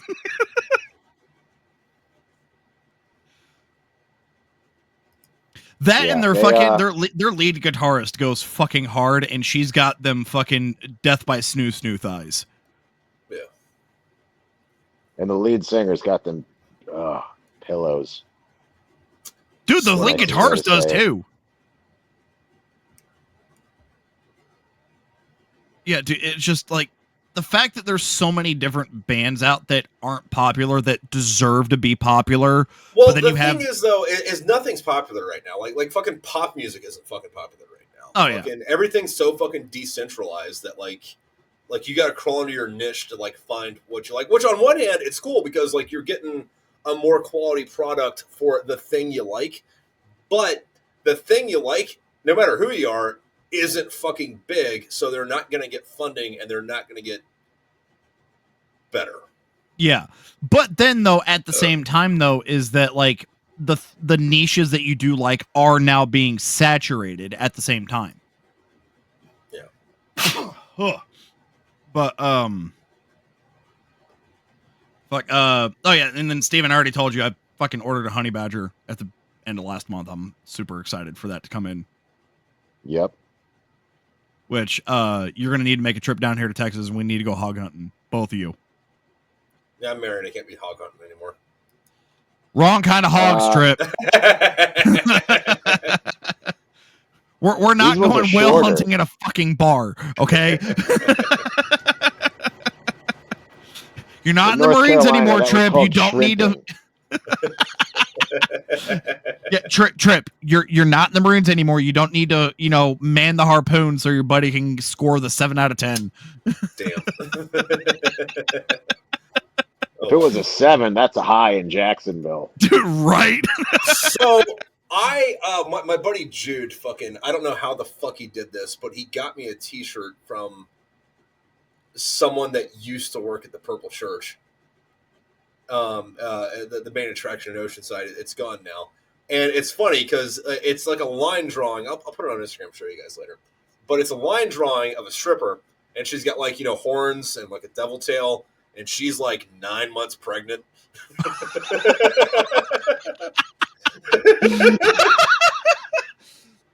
I'm just gonna say this: when the Purple Church closed down, please tell me that there was a group of Marines and sailors that were there and gave it full honors as it was closing down. I don't know. I was in Quantico, I think, when it fucking closed down. But dude, that If by full honors you mean they gave it a 21 gun salute. folded the flag for it and everything in uniform, dressed blues. No one had in a the middle of dishonorable summer. discharge that day. No. Fucking gave all the girls that were walking out a fucking salute. Dude, here's the thing. I was in San Diego in 2012 and I had heard of the Purple Church. Yeah. And for those of you listening at home, the Purple Church was a fucking strip club. And on the reason it was called the Purple Church is because the building was fucking purple. But they also had breakfast buffets there. And if you were military, you got in for free on Sundays. So yeah, go there on Sunday morning for free breakfast and titties. Oh, dude, I'm just saying, I was not a connoisseur of strip clubs mainly because I used to be a bouncer at one before I shipped out for the Navy, which I wasn't ever either, but like that one fucking like was home. Oh, dude, no, I went there a few Sundays before my wife and I started dating and everything like that because the guys were like, dude, trust me, like, we're not going for the girls. We're going for this. You're going to be surprised. And honestly, the best breakfast buffet I've ever fucking had. Like, I was legitimately in there like Ron Swanson in that episode, just fucking flipping pancakes and shit onto my fucking plate. Fucking, dude, I walked out of there with a stack of bacon and sausages. And honestly, some of the best non-homemade gravy I've had for biscuits and gravy ever. There's a diner up here. It's a fucking truck stop, and it's got the best biscuits and gravy I've ever fucking had. And I don't know what they're doing to it, but I can only imagine that it's crack. No, I can imagine like that they don't have a fucking stove back there, and they're just cooking it over a fire because it all just smoke. Yeah. Like a wood MSG burner instead of salt. I mean, fuck, maybe, I don't know. Yeah, because I mean, there's not a lot of salt around fucking here. Here's how I make my gravy for my people. biscuits. Here's how I make my gravy for my biscuits and gravy. I will do at a minimum a pound of maple sausage gravy or maple sausage. My go-to is actually 2 pounds Because you get it's like you get a slight sweetness to it, which works perfectly. But I'll get that all nice and brown. I'll make sure that there's a decent amount of grease in the bottom of the pan. Then I'll add in my flour, my salt and pepper, my milk, and then how I prefer my gravy is I want to be able to smear it on the biscuit like jam. Yeah, that's how thick I want my gravy. And then I salt and pepper to taste it from there. Plain and fucking simple.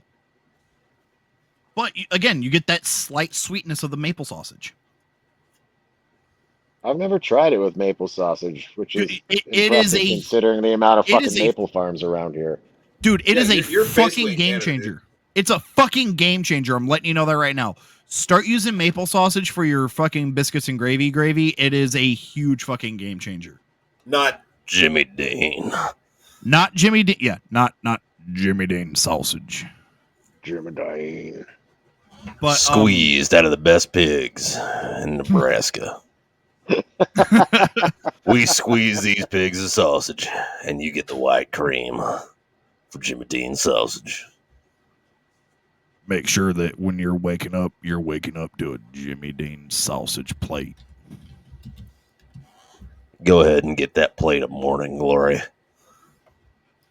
This is even better than Bob Evans, Down on Your Mom. Bob Evans, going down on your mother.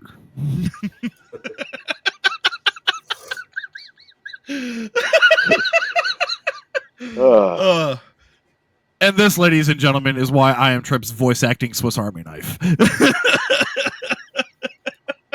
I just waterboard myself for him. That's my job. Oh no, like Steve, legitimately someone's choking to death. I'm in. Matt, I need you to scream bloody murder as you're falling down an elevator shaft.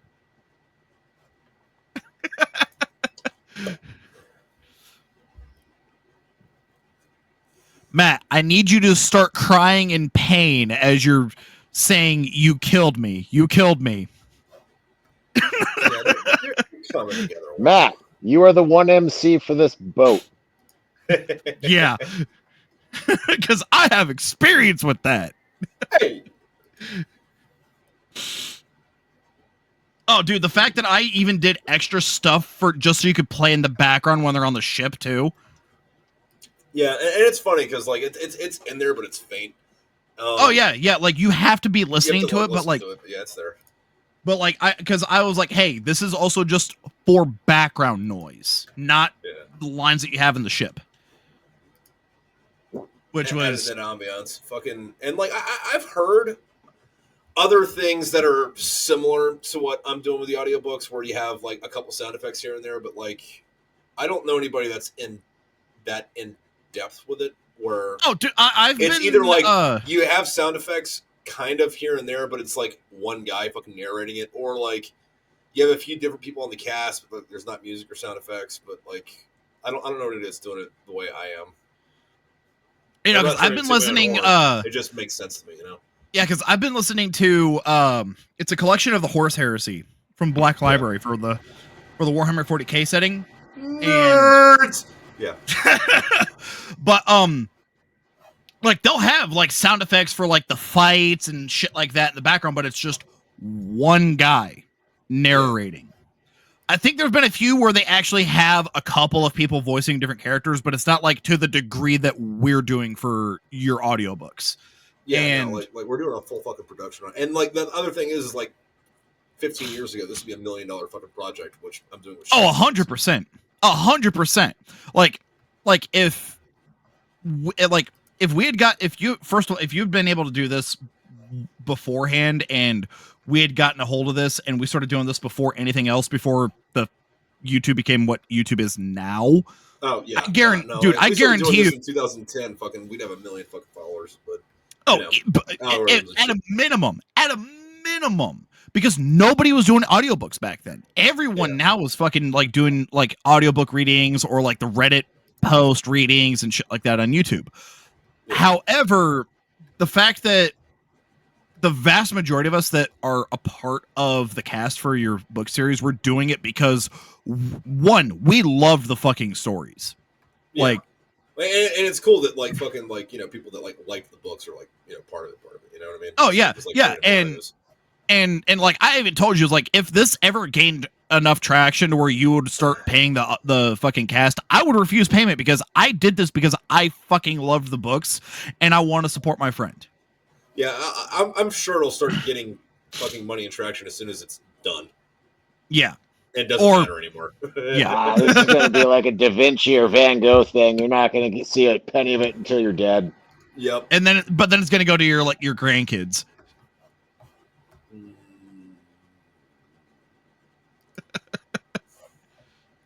So just remember, make sure it's in a trust so it goes to your fucking kids and your grandkids. Yeah. Ugh. Not fucking goddamn donating it to like Galapagos fucking turtles or some shit. Yeah. Ugh. But Steve, but on a different note, fucking Tripp and I was talking to Tripp about this, is that you know, if I end up winning the Powerball or Mega Million within a decent amount of time from now, I'm planning on buying Demolition Ranch's resort that he has up there in San Antonio, because he's retiring from YouTube and everything like that, and he's selling the property, which has like 4 fucking houses on it in a big area for like that was the main area of the resort that they were refurbing. He's selling, it's like 200 something acres for $15 million, but it's also got, you know, like power, water, and a bunch of shit there. And then he was talking about how him and a bunch of his guys from his 29 Palms group chat were talking about buying basically a fucking bunker in a sense, and just fucking. And we got to the point where like, no, if some point, like say the Fat Electrician does a video where he drives a Sherman, we need to buy the Sherman, go get a Tiger II, get a Panzerfaust, and destroy the Sherman while standing up from the fucking hatch of the Tiger II.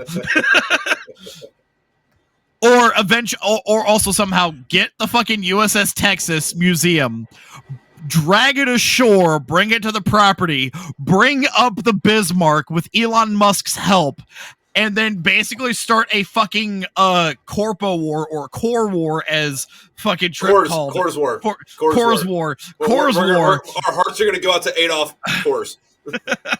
But basically then get them to basically refurb both ships, but then destroy the USS Texas with the Bismarck. Holy fuck. This is the most evil fucking thing you can think of.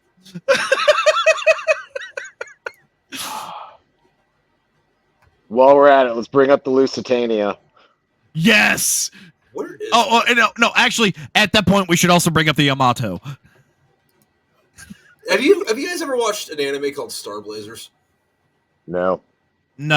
So the plot is aliens show up and attack Earth and like glass Earth, right? They just say, "Hey, fuck you, Earth, you got smite."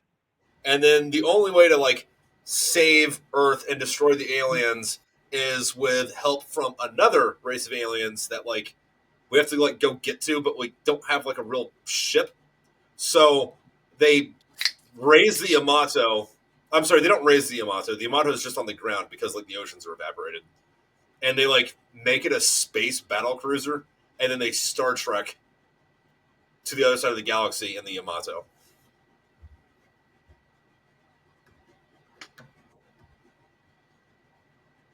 It's fun. Sounds like it has potential. It's a good time. Also, the fact that Johnny motherfucking Rico not only commented on your post about painting your radiator panels and liked it, but also liked the fact that I recommended your book drew series. his fucking face on him, so I mean, you know. But still, the fact that he has fucking who knows how many other people fucking messaging him or mentioning him on Twitter and every other social media platform and shit like that, that he took the time to not only like but comment on your post. Yet we can't get other fucking military fucking social media influencers to fucking respond to any of your shit. it is what it is. But fucking like Casper Van Dien's fucking like great dude. Fucking in general. Oh yeah. I've heard he is fantastic with his fucking fans. Like fucking, I only wish I could be fucking part of something like Starship Troopers or the movie to where it's like, hey, 30 fucking years later, fucking people still go around and like, oh, like, hey man, that's my favorite movie, and they call you by the character's name instead of your real name because no one ever bothered to fucking figure out what Casper Van Dien's name is. Just fucking Johnny Rico, like that's a pulp culture fucking phenomenon. And like, he has the humility. I don't know anything else like really off the top of my head besides like Star Wars and Star Trek, where it's like, hey, it's Luke Skywalker. Hey, it's Captain Kirk. Hey, it's Johnny fucking Rico. You know? Also, the fact that Casper Van Dien has the fucking humility to not fucking be a dick about people calling him by his character's name. Yeah.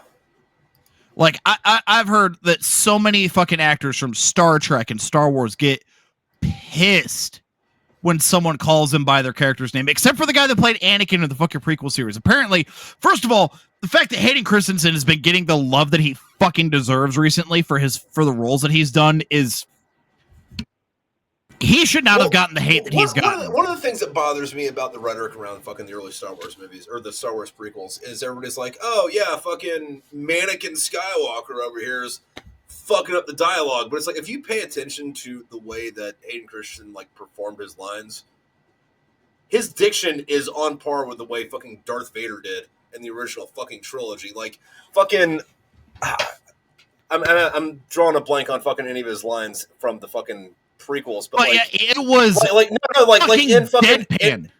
in fucking Empire Strikes Back, where you know the Admiral comes in and he's like, "Hey, we can't get the Millennium Falcon because we're in an asteroid field," and then Vader's like, "Asteroids do not concern me, Admiral." It's like, yeah, that's blocky and fucking weird, and that's how Vader fucking talked. And Christian Hedison said it blocky and fucking weird because that's how Vader fucking talked. Yeah, that was the only fucking idea because, again, Lucas and them did not give him direction on how Anakin was supposed to be because there wasn't really a lot of media from the prequels based around Anakin fucking Skywalker in any of the books or anything like that because... Did you ever read a book called Splinter in the Mind's Eye? No. So this book came out... This book came out after Star Wars came out, but before Empire Strikes Back came out. This is like the first Star Wars book, right?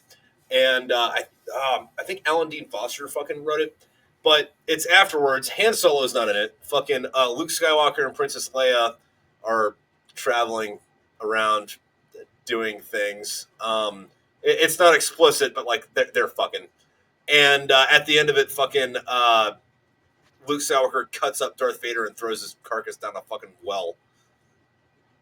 And that's why that's not canon. It was a really good book, though. Like, absolutely fucking recommended. It's fun.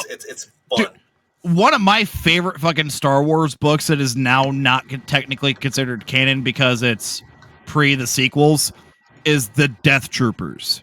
That basically was fucking amazing. Dude, Zombie Stormtroopers is... First of all, that is one of the few books that I've read that legitimately fucking made me like feel horror because I'm like, the thing is though, so it's set on fucking like it's on a prison. It's a prison it's a prison ship. And the thing is, it's not a Star Wars novel with zombies. It's a fucking horror novel that just so happens to have stormtroopers in it. Yeah, it just so happened to be in the fucking Star Wars universe. And honestly, like if you look into the deep lore of Star Wars, there's some fucking terrifying shit in there. Like, there's a reason why they can't leave their fucking galaxy because basically the like an ancient race, the Yuuzhan Vong put up a fucking barrier so that nothing can get out, but more specifically, so nothing can get fucking in. Because apparently they're in Galactic Zoo fucking theory, but like in that for real. But like legitimately, and because they're like Yuuzhan Vong invade. Yeah. No. Later in the novels. Later in the novels universe they do. Yeah, but specifically, they're the ones that put up that wall because they're like, and the reason why they invaded is because they were trying to escape, and they're like, listen, you have to fucking stop trying to leave. You do not understand what is legitimately waiting on the other side of this fucking wall, and if it gets in, everything is fucked. Like, it doesn't matter that you can do weird space magic, it doesn't matter what fucking technology you have. It is literally meant to destroy everything, and the reason why we put this wall up is so that you guys can fucking survive. That is the reason why that wall is up. And like, one of the theories is that like some of these like there's some like really fucked up creatures in the Star Wars universe that are notorious for not only destroying planets, but had the fucking Sith and all dark side users during the height of the Sith fucking terrified, because they found out that, for one, not only did the Force not work on it, but the dark side of the Force specifically made them stronger and everything. There's this one creature, I can't remember exactly what its name is, but it is just fucking so terrifying. Like, they have pictures of it like in like some of the Star Wars lore videos where it's basically just like a weird elongated fucking face with like black eyes, but like a white pupil with sharp fucking teeth and everything like that. And like, yeah. And it's a singular fucking creature that just literally goes around destroying everything just because. And with that, and it, like, and with topics like that then goes into like, you know, like the whole argument of like, oh, which universe would win in fucking war, yada yada yada, Star Wars, Star Trek, or Warhammer, and everything like that. And my biggest thing is like, first of all, Star Trek is getting fucked off the fucking rip. Star Trek is. I don't know, man. Fucking. I would want to hear a fucking elaboration on your justification for that, because I would think that Star Trek. I mean, it depends on how you break it up. Are we talking about like just the Federation, or like just the Klingons, or just the Borg, or are we talking about the universe versus this or that? But I think the Borg alone would fuck up everything in Star Wars. Well, so yeah, the Borg would fuck up like with Star Wars. I agree with you on that. But like, if it was like Warhammer versus Star Wars versus Star Trek in a 3-way fucking fight, where if all of those universes for them, like if each of the universes, all the like factions came together to fight the other two universes, Star Trek is the first one getting fucked over, because the Warhammer 40K. I completely disagree with that, because like even if we're gonna discount the Borg, you gotta fucking like put the Klingons into it, and like that's like it's not a war crime ever, because who's gonna here's my reasoning behind that, is because between just the Imperium of Man in Warhammer 40K and the Eldar and the Tau, which are the 3 smartest ones, they would realize that the Star Trek universe is the most dangerous. They want to get that knocked out first, because they could take over the fucking Star Wars whenever. Yeah, but like also in Star Trek, you get the Q, which are fucking effectively God. Like not an allegory for God, but effectively God.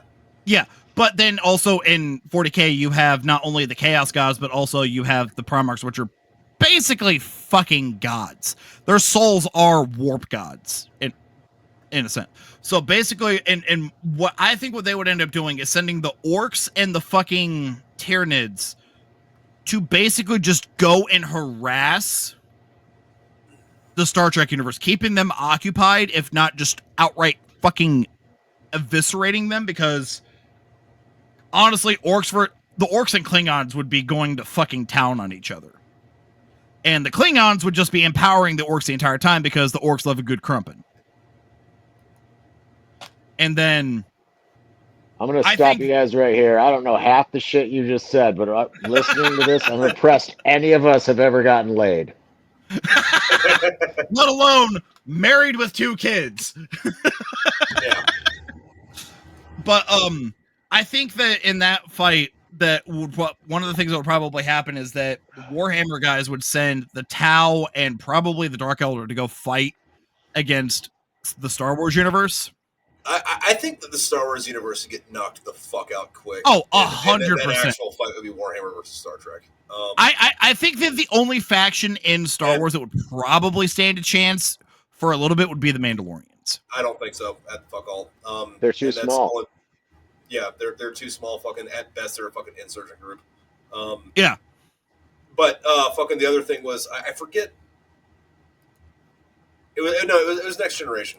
But there was a part. It was kind of played up for humor, where the Enterprise comes into this fucking star system and it's like really under fucking developed, and there's another ship there and they're like demanding their surrender and they're like firing at him and shit, and whoever's at the bridge, I think it was Riker's like, oh yeah, Captain, we're being fired on with lasers, and Captain Picard's like, what? Yeah, they're shooting at us with lasers, huh? Hail them and tell them we surrender. Really? Lasers? Like, they know that flintlocks exist they could use instead, right? No? Okay, all right. But no, I don't think that the Star Trek universe would survive against in a war against the 40K universe. I do, because fucking I think you're comparing fucking ground troops to ground troops, and if you are going to be in an interstellar fucking thing, Starfleet, and has a better fucking navy, and your ground troops don't mean shit if you can't fucking land them in the first place.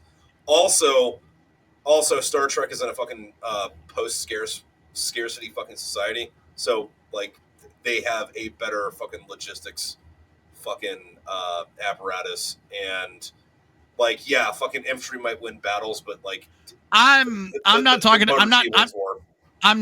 just about that, but I'm also talking about the fact that just the sheer amount of lives and ships and everything like that, like the Imperium of Man itself dwarfs the Federation in numbers by itself. Now take that into account, the Eldar, the Orcs, which have their fucking, as long as they believe it in like a mass group of them, it fucking exists. You have the Tyranids, you have Chaos, and you have the Tau. Like, yeah, but then like fucking like if we're not using factions, if we're using it like where it's like, hey, whole universe versus whole universe, like all the Orcs become Borg, and you get Borg Orcs. Actually, they've tried, and as long as the Orc still believes it's an Orc, it's still an Orc. The Borg isn't going to do anything to it. Like, there's literally been there's a faction in the 40K universe that would basically just assimilate and fuck over the Borg, and that's the Necrons. Where there have actually been Orcs that have taken part of a fucking Necron. Man, we've already used enough racial slurs today. Can we not say Necrons? Like, fine, space Egyptian robots. How about that? But there was an orc that, better. But there was an orc that took part of a Necron skull that had part of his head, that basically had like one half of his head blown off, and basically just had that put on there, and he's perfectly fucking fine. When the Necron are known to take over living beings, because the Necron actually rebuild themselves from fucking nothing when they're destroyed. As long as a single part of the Necron survives, it will rebuild itself. All right. But on a different note, using mayonnaise Who's your as favorite lube Pokemon? in an old folks' home gangbang. Wait, what about a gangbang? Using mayonnaise as lube in an old folks' home gangbang. I mean, at that point, are you really worried about an infection? No, I'm worried about the mayonnaise. Yeah, I'm worried if I'm going to use Hellman's or Duke's or Kraft. Dude, Duke's has got some good fucking mayonnaise, man. Or do we want to go like crunchy Miracle granola, Whip. get some avocado oil-based mayonnaise? Get that Miracle Whip so it's sweet. How'd that, was it Scary Movie, or was it fucking Malibu's Most Wanted, where it was like, my skin is white, but my neck is red, I put mayonnaise on my Wonder Bread? I think that was Scary Movie. It sounds like Scary Movie. Yeah, that's probably scary. But here's the thing: you use the Miracle Whip. It's got the sugar in there. If they've already got a yeast infection, there, ergo, you've started a brewing process.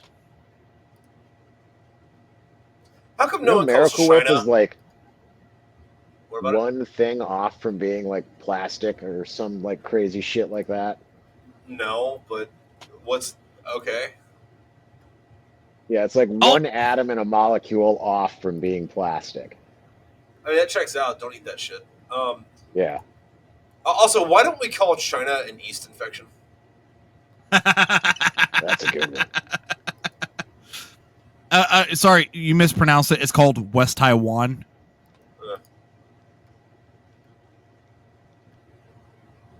But on a different note, what would be like if money was not a factor? What is your dream hunting trip? The most dangerous game. How did I know you were going to say that? Where would you go? 29 Palms. What MOS would you be hunting? See, this is an interesting question because Supply had all the Latinas, but Legal had the chicks with the asses. Well, here's the thing: you're not hunting to lay; you're hunting to kill. Yeah, I know. Just a mount on the wall.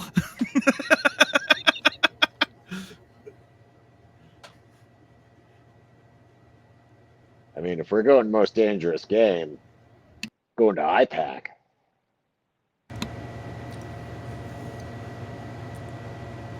Yeah, because if you hunt a man, he might kill you back. But if you hunt IPAC, you're getting the clap.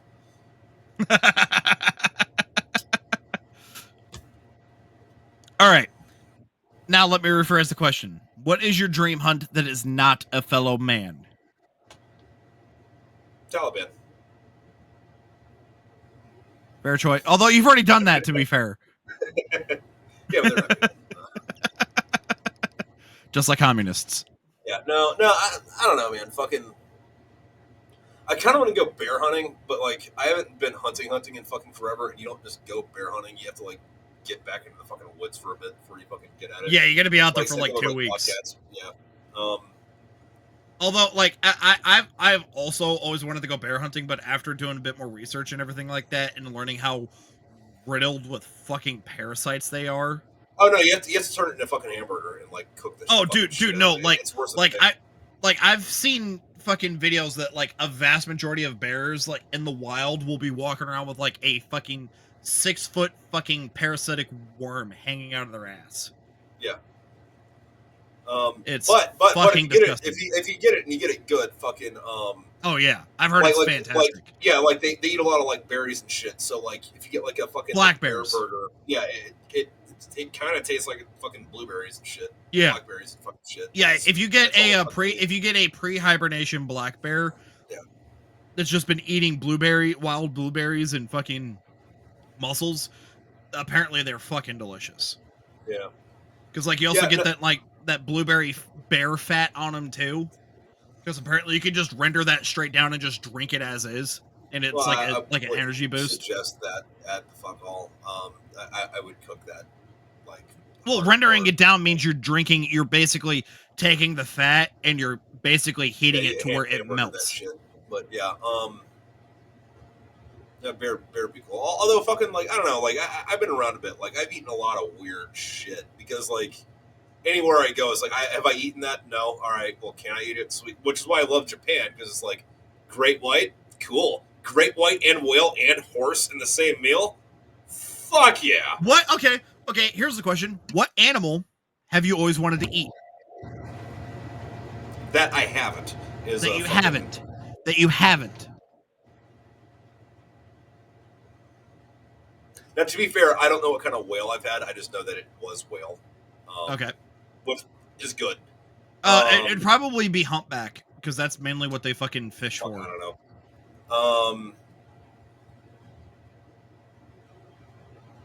I don't know. I've eaten a lot of shit. Fucking gator's good. Fucking rattlesnake's good. Fucking had pufferfish. That was cool. I ate a fucking lionfish in Korea.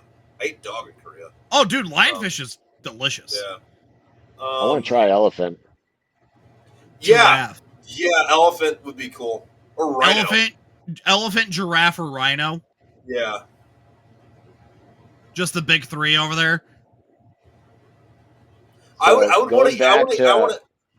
I would want to eat THC infused giraffe female reproductive organs so that I can get higher than giraffe pussy while I'm eating giraffe pussy.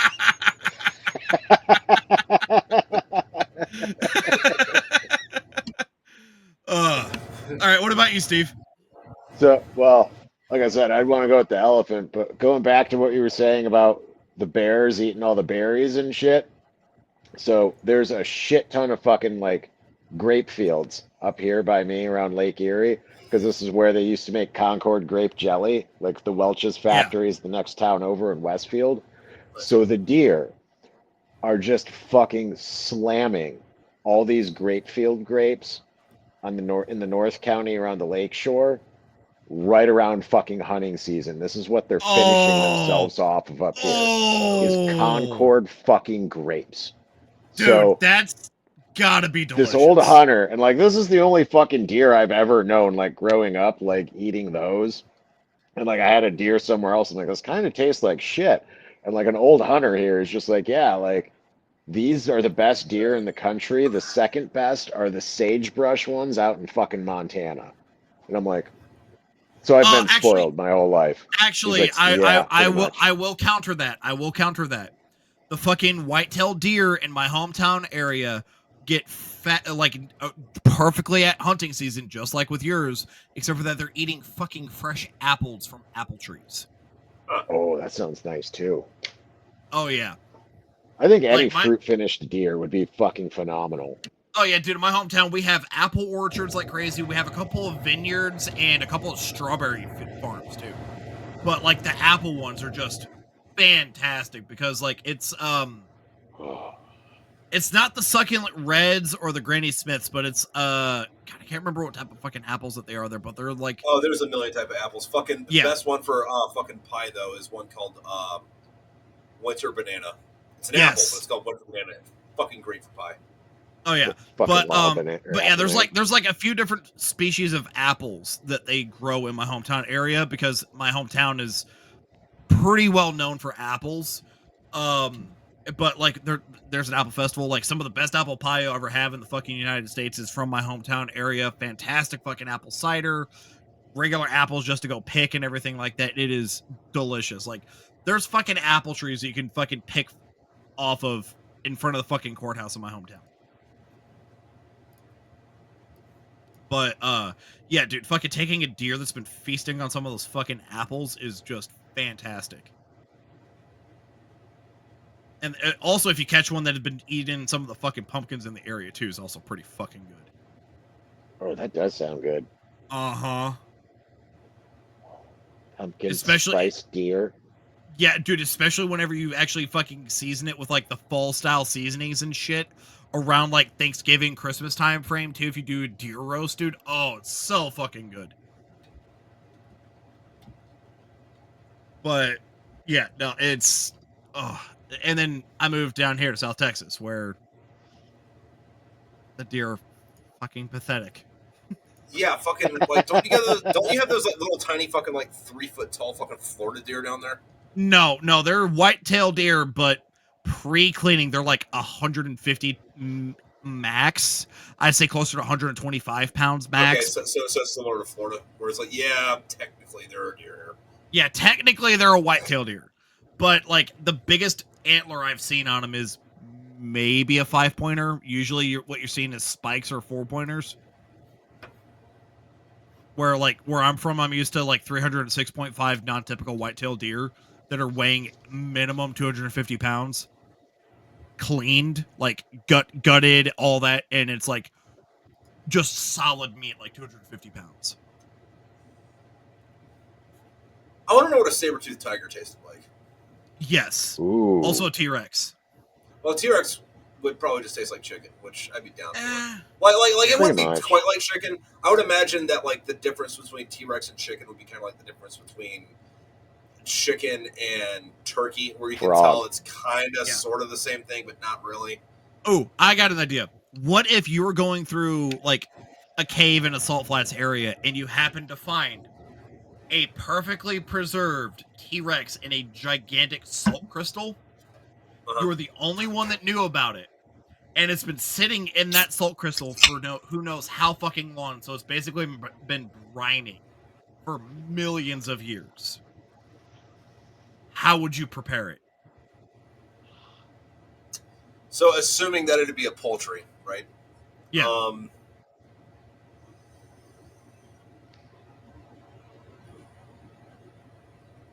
What I would do is I would marinate and slather it up with fucking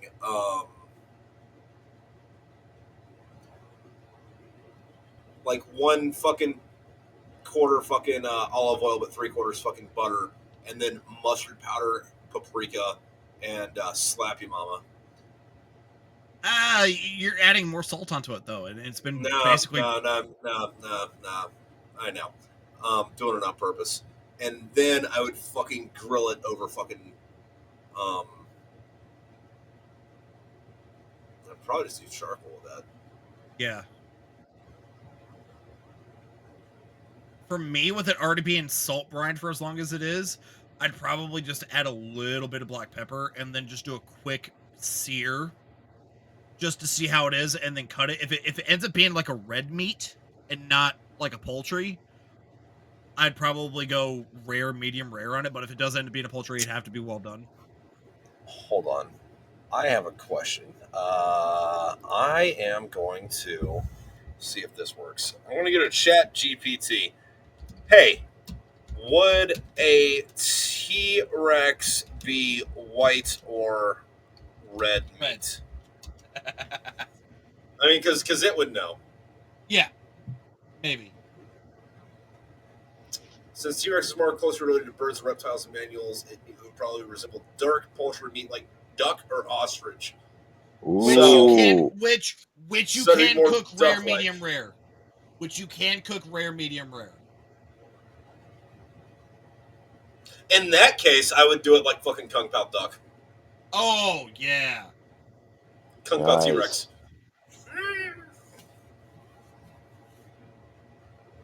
See, first I Would was you thinking it'd be closer to frog, but yeah, now that it's in the fucking duck wheelhouse, that does change things.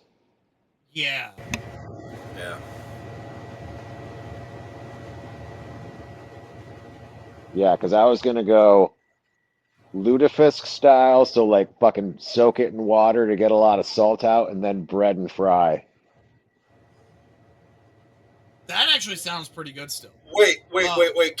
Can I call in a lifeline like we're on fucking? Yes. Okay. I All don't see right. why not. All right. Cool. I'm gonna get my black friend Carl. He's from Florida, and we're gonna do it like catfish.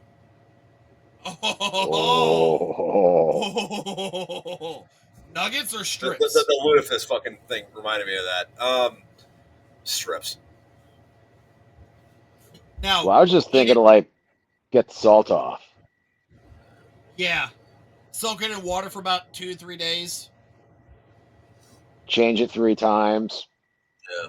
Fucking get the salt off. Prep it from there, and fucking. But I was thinking it was going to be closer to frog because big lizard, but still in the kind of fucking chicken wheelhouse. Yeah, if it's closer to that, I'd probably go with like a sweeter marinade and let it marinate after getting a bit of the salt out of it. So probably do like a sweeter wine start off with it. Don't need to add any salt because it's already fucking salted. But then do brown sugar, add in with it a little bit of fucking thyme, some rosemary, a little bit of black pepper, probably some ginger as well. Let it marinate for another like 2 to 3 days after the water desalination to it, and then do like a pan sear with a little bit of teriyaki sauce on top. Or just do it like it's fucking Popeyes. Yeah. Fuck it. Just I as also is. I don't know how this started, but like my wife and I fucking one way or another got it to where every time we go to Popeyes, we don't go in, we go to the drive-thru, and then we park and eat it on the fucking hood like fucking rednecks in the parking lot. I don't know how that started, but that's just kind of how it goes. I mean, to be fair, Popeyes did technically start off as a white man's restaurant. Sure. Fucking, I don't know, man. I'm don't like know. I'm on my fucking fifth or sixth beer now. Yeah, And I I like anymore. Popeyes a lot more than fucking goddamn KFC. Like, Oh, dude, I'm not saying I don't like KFC, but like I go to Popeyes. Okay. Here's my fucking issue with KFC. Is the fact of the matter is that I remember their chicken used to be pretty fucking big, like whenever I was in high school. Yeah.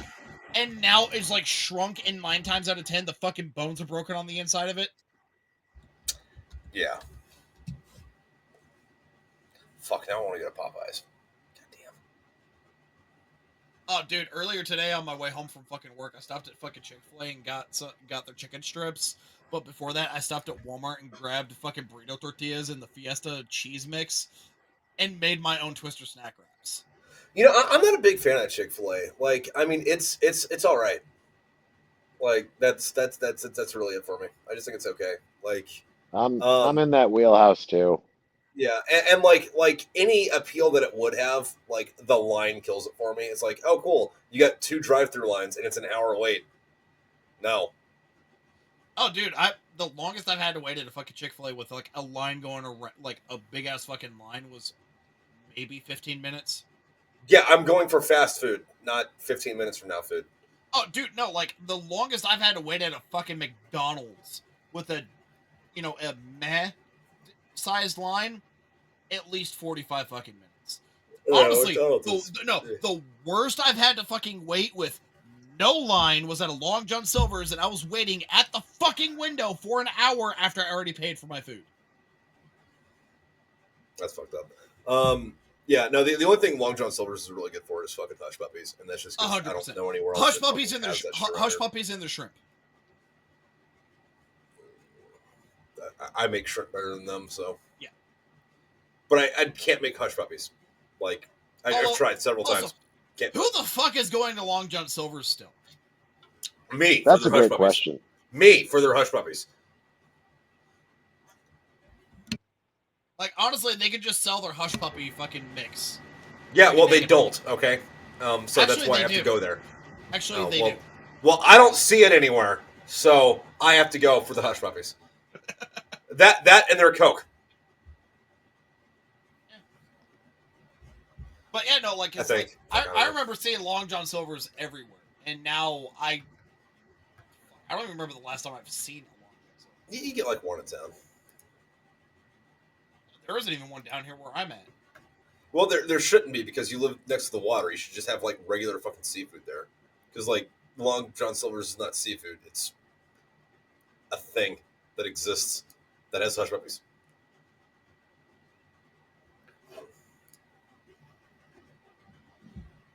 Now I have to fucking check to see. Yeah, there's no Long John Silver's around me. But also, I haven't been looking, so I wouldn't even know if there was. You've been in one every 3 days for the last 10 years. You just fucking wipe it out. There is one down here, but there is one down here, but it says temporarily closed. Yeah. Which, who knows how long it's been fucking closed for? Forever a day. Oh shit. I don't know. There's this Greek place I've been going to up here. I think it's called the Athenian.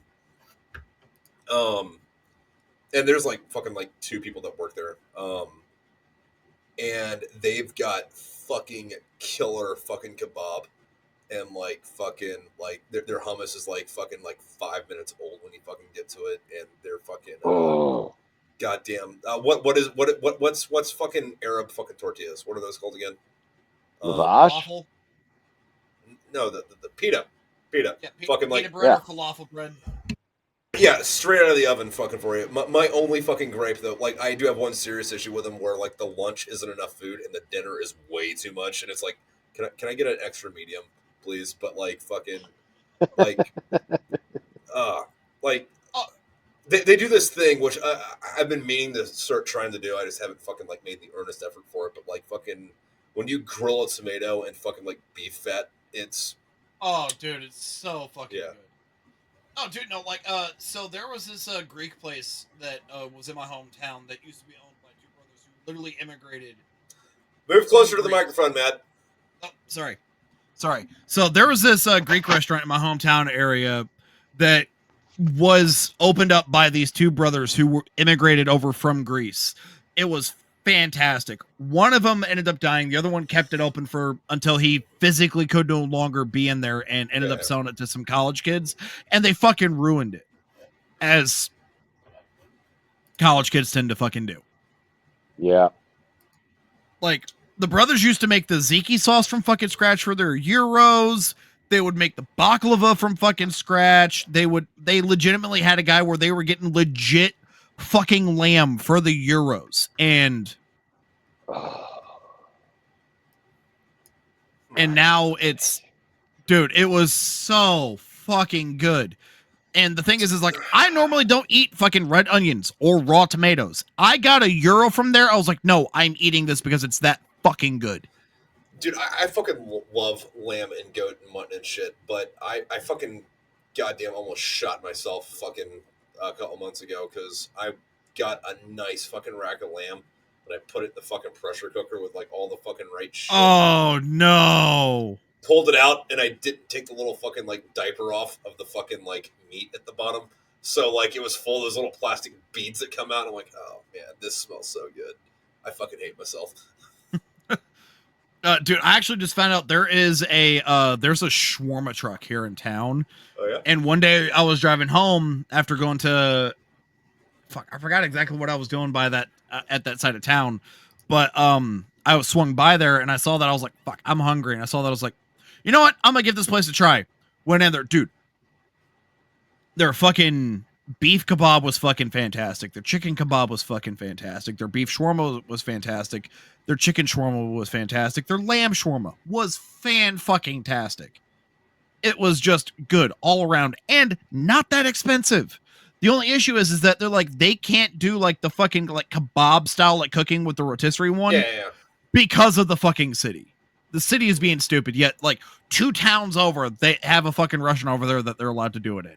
It's literally this city that they're not letting them do. I mean, and that's weird because it's all fucking location too. Because like fucking the best shawarma I've had in this hemisphere was at a fucking mall in New Jersey, and it was like, well, why is this here? Why is this good? You're cutting that straight off the fucking bitch under the fucking plate, and I don't think you wash your hands, lady, and you don't speak English. And oh god, if I wasn't married, you'd be my wife. Granted, your fucking toilet was not happy with you later in the day, but still worth it. Oh, I don't have that weak of a stomach, so like fucking for some reason it's just I don't know what it is, but like potatoes have been making me fucking shit my pants fucking the last year. Well, as I fucking told you earlier, they didn't do that a year before. It's not like they just started fucking farming like that fucking like in the last year, dude. Like I don't know, that's a body thing. Who knows? And it's weird too because like it's only like if it's still in its like full form. Like I'm okay with tater tots and like French fries and shit, like mashed potatoes or like baked potatoes. Fucking. With the mashed potatoes that you've been getting, do they still have the skin? Sometimes not. Fucking, it depends on how I make them. But like either way, but yeah. You sure it's not a milk problem? No, because I can fucking pound milk, dude. Fucking, I eat cheese all goddamn day long. Cheese fiend. I'm a cheese boy. Looking at Steve right now, the fact that he's sitting on the grandma patterned couch and everything like that with his pen in his hand, he looks like a fucking therapist right now. Tell me more about your cheese and potatoes. Well, how does this make your asshole feel? Well, the potatoes are not kind to it. The cheese makes me not have to talk about my asshole, so yeah, it's fine. Well, here's the thing. It works perfectly for you. Whenever you eat too much cheese and you get all blocked up, eat some mashed potatoes. There's a fucking farm around here. I don't know what their fucking name is. I recognize them from their fucking logo. But they don't sell it at shit in stores. You have to like go to fucking like Farmers markets. yeah, that kind of shit for them. But they always have a booth like in everything. Like, but I think it was 2 weekends ago they had a wine expo here where fucking it was like $30 to get in. But then like, let me go try your wine, fucking whatever. But like they were there for that too. And they've always got like weird fucking like cheese flavors, and they're all fucking good. Like the worst one I had was like, I mean, I'm probably not gonna buy that again, but I'm gonna eat this whole thing right now. But the last ones I got, it was like a wine infused cheese and then clovers. Oh, Yeah. Whoa. So how the fuck do you Oh. make cheese out of fucking milk and flowers, or not flowers, clovers? I'm gonna eat this whole thing in like one sitting, but like, it's good. Whoa. Yeah. that That actually sounds sounds kind fucking of fantastic, badass. dude. That sounds fantastic. Like, I'll send you money if you can get like a pound of that cheese and overnight it to me. I will pay for. I would have to like find it, like, cause like, like I can't like look for them. They just like pop up, and they're always wherever I'm going. But like, fuck, they might fucking. Let's see, cheese farmers. But Steve, your cat looks like she's just bougie. I don't know what's up her butt right now. She's been sleeping all day. She's a cat, so she does. Dude, my cat is fucking. He is like the most lovable cat I've ever had. He is the most non-cat cat that I've ever had. Like, he'll come up and just randomly just start licking my face and everything like that, and just I can rub his belly like as hard as I fucking want or as aggressive as I want. He doesn't like claw the shit and try to bite my hand. It's weird. Yeah, that's the other one that's ignoring me now because I stepped on his foot the other day. Oh, So he's mad at you. No, he's just kind of scared at me because well, I stepped on his foot and then I got the Aztec death whistle. So I was playing with that. He didn't like the Aztec death whistle. Donut over here was just kind of like, "The fuck are you doing?" Yeah, Dean has not appreciated me unless he's like, "Hey, there's a little bit of bowl showing at the bottom of my food bowl. You need to fix that." Oh, dude, our cat. So we got one of those gravity feeders for him, and we could close it, but he could force it open. So he got super fat. We ended up buying him a timed feeder. So now, like, he could barely hear it starting to whir up to drop him food, and he rushes over there like a fucking crack fiend. Yeah, the other one, Dean, he will sit on you starting at about 5, 6 o'clock in the morning, just waiting for you to wake up. Being like, "Hey, it's breakfast time." Just start. Yeah. Also, one thing that my wife and I ended up getting for a cat is one of those water fountain cat water bowls, because cats apparently prefer to drink moving water instead of stagnant water. okay. These And cats it's don't give a fuck. They drink out of the dog bowl. They prefer the dog's bowl.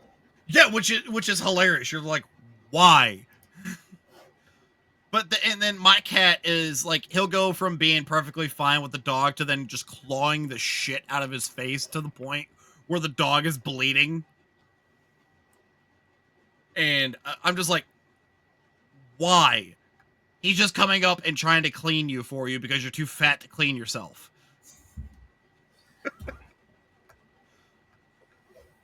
Also, the cat has our cat has calmed down ever since he lost his testicle privileges. What do you mean you lost his testicle foot? Like he took his girlfriend away, or? No, he no longer has his testes. Mainly because he kept pissing around the fucking house. Yeah, I'll do it. That would do it. Yeah. Fucking, I had this cat. Fucking, it's technically my cousin, but I was living there. But he was fucking Siamese. But I don't know if he was malnourished or like abused as a fucking kitten, but his like bottom jaw was like kind of sideways a little bit. So like half of it stuck out more than the other. So his bottom fucking like was just like it came up over his fucking nose like a tusk. And and he was a mean bitch for a cat. And he looked like that, and like his meow was like gravelly, and like it's like this is Al Capone's cat, like he smoked fucking 3 packs of cigarettes a day. Yeah, but the thing is if you left alcohol out and open, if it was like an open container, he'd drink it and pass out, and if you left a beer or a wine up that he couldn't get to, he'd knock it over, lap it up, and pass out. And if you left any tobacco products out, even if they were sealed, he'd rip open a pack of cigarettes and eat all the tobacco out of it, puke, and then pass out. Oh, dude. Fucking, my aunt and, her ex-husband, whenever I was in middle school, gave me this green Conyard that they had, who, during their ownership of him, and my older brother used to hang out with him because my aunt and my older brother were the same age, they had trained this green Conyard to smoke. Okay. So whenever he was on someone's shoulder that was smoking a cigarette, if they weren't paying attention, he'd shift over and steal the cigarette out of their mouth to smoke.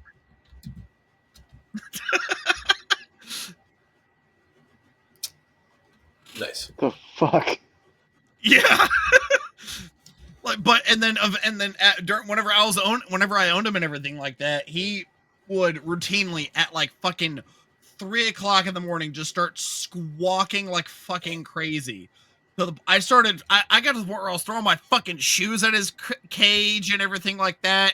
But eventually got to the point where I was like, I can't handle this fucking bird anymore. Like he was waking me up in the middle of the fucking night for no other reason than he was just fucking with me. Fucking, my wife's uncle's got a fucking, auto shop fucking in town, and he's got this fucking macaw there, and it's like 1.5 feet tall, looks like it belongs on Long John Silver's fucking shoulder. Like, you know, fucking its tail is like, you know, 4 feet fucking long or whatever, and it's got a cage in the shop, but like I've never seen the cage close, and like this fucking big parrot looking motherfucker is just like walking around the shop and shit. And it's funny because like her uncle like, all right, go get in your cage. He'll like go and like get in the cage and stick his head out and stand on the side like, what are you doing to that fucking Chevy motherfucker? It's fun.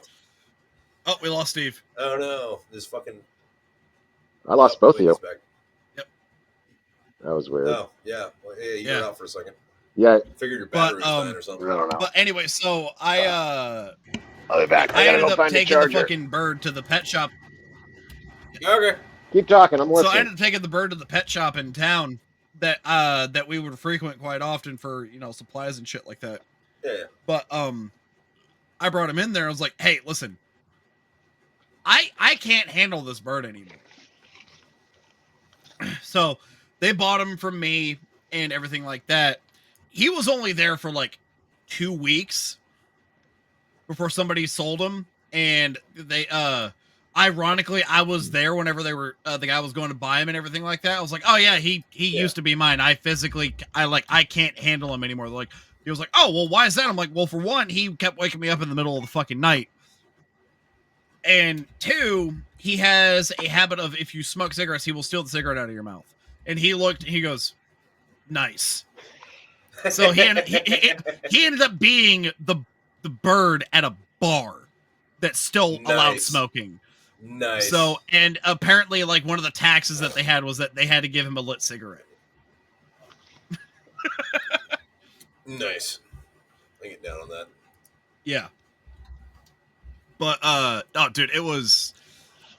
Yeah, his name was Buddy, and granted, he was nice, but he was also a fucking dickhead.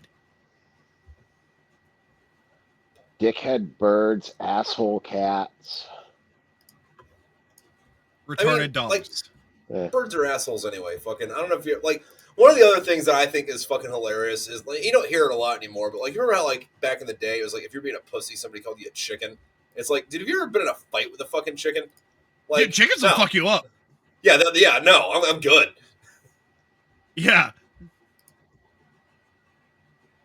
Yeah, no. Like a chicken will fuck you up, especially if you've never been around a chicken before. Yeah, they're little fucking dinosaurs, man. Yeah, no. The last time I went to visit my mom, she had a very aggressive rooster that she just physically couldn't like take care of. Like she couldn't kill it herself and everything like that. And I was like, fuck it, I'll do it for you. So I go out there and everything like that. I open up his cage and the fucker rushed me. So I was initially going to take him and go to the back 4 of my mom's property and just fucking whip his neck. He came charging at me, jumped at me, fucking talons forward. I just snatched him by the fucking legs and whipped him like that and basically whip cracked his fucking neck from his feet. Nice. And my mom wasn't paying attention. I was like, all right, go to the back and fucking hucked his ass over a fence. No, but like chickens are fucking mean though. Like fucking, if dude, they have like a weak one in the fucking assholes. pack, they'll fucking peck it to death and fucking kill it. And then yeah. Why do I have less chickens? Oh, they want to fucking cannibalize on it, you know? Yeah. Also, fucking like a bird egg is a bird egg is a bird egg. They're just different fucking sizes. Like a ostrich egg tastes like a fucking chicken egg, but what would you do with a T-Rex egg? Duck eggs taste weird. Yeah. Duck eggs have a distinct flavor compared to a chicken egg. Okay, so in that case, fucking T-Rex eggs. What's up? That would be the greatest omelet of all time. I don't know. Have you ever had an ostrich egg? Yeah. I mean, that's a pretty great omelet. Dude, speaking, like, what is an ostrich egg? That's like what, 6 eggs? No, it's like ish. They're like this fucking. Oh, so it's like your fucking head. Yeah. But speaking of fucking eggs, so when I used to work for fucking Safelight, I was cleaning up in the fucking warehouse. Speaking of fucking eggs, what came first, the chicken or the egg? Me. But so I was cleaning up in the warehouse and I looked between one of the racks and the wall and I was like, because I had been smelling something that smelled rotten in that area for a while. And I looked over, I was like, I saw this like weird white fucking thing. I was like, what the fuck is that? So I pulled it. I ended up getting the broom one day and pulled it out. And I was like, that is a giant fucking egg. Like this thing was legitimately about, like the part that wasn't broken was legitimately about this fucking size in diameter. And I called the techs over and I was like, dude, what fucking laid that fucking egg? They're like, dude, I don't know. I was like, how long has it been back there? Because at this time, I'd only been there for like a month and I'd been smelling it since day 1. So I ended up getting out of there. There was maggots inside of it still. Ugh. Yeah, that's nasty. And it was foul. Get it? And dad jokes. But yeah, dude, it was disgusting. And so I get and I don't like. Here's the funny thing: if it was one of the pelican eggs from down here, which I doubt, but like if it was, that was technically like me disposing of it was. I don't know. But I think it's more the bird itself is protected, but I didn't know what kind of egg it was at the time. So I don't think it was a pelican egg because it was like it was like a huge fucking egg. I don't think I've ever had pelican. Well, pelicans are technically protected species. That wouldn't stop me. That's fair. But so, what's everyone's stance on eating a bald eagle then? It's American. It's American. It's also However, Canadian. an emergency situation, you'd have to put American cheese on it, but you know. What if we went to Canada where it's not protected to go eat one? Fucking, I'm down. Are we going to Canada? I mean, we technically eat their national bird, the Canadian goose. I mean, they also eat horses up there, so we can get some of that too. Horse is Horse good. meat is good. I enjoy horse. Not as greasy as beef. Yeah. Very lean, depending on the type of horse. Yeah. High in protein, too. Very high in protein. Yeah, no, I had it in Japan. It was good. Apparently, it's also a big thing at like the northern East Coast here in the U.S. Really? Yeah, like That's a big thing in Maine. like They're Spain. basically French Canada up there, in like Maine, Vermont, New Hampshire, that area. It's like French Canada adjacent.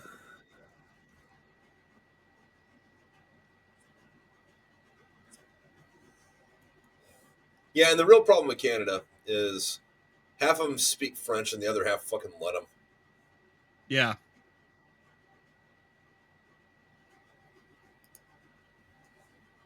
Now, here's a real question. When we end up absorbing Canada, how many states do you think we're going to be at that point? Well, there's what, 10 provinces, so that would be 51. I dread to see what that fucking flag looks like. Ugh. Or I only want Alberta. Hear me out. Hear me out. Hear me out. Just extend Alaska. Alaska's already big enough. Or just extend any of the states that are touching those provinces. If we just accepted Yukon, Alberta, and British Columbia, it would open up a fucking corridor of road into Alaska and the lower 48, and it would be fucking phenomenal because that would improve Alaska immensely. Except for that Alaska still doesn't want people touching their natural resources. And there they are, just fucking grabbing that oil all the time. Plus, if we grabbed Yukon, we'd have the diamond mines. That is true. Oh, shit. I didn't know they had diamonds up there. Yeah, you know, yeah. ice road truckers, like they're going up to the diamond mines, like across the ice roads. That's Yukon. Oh, shit. Okay.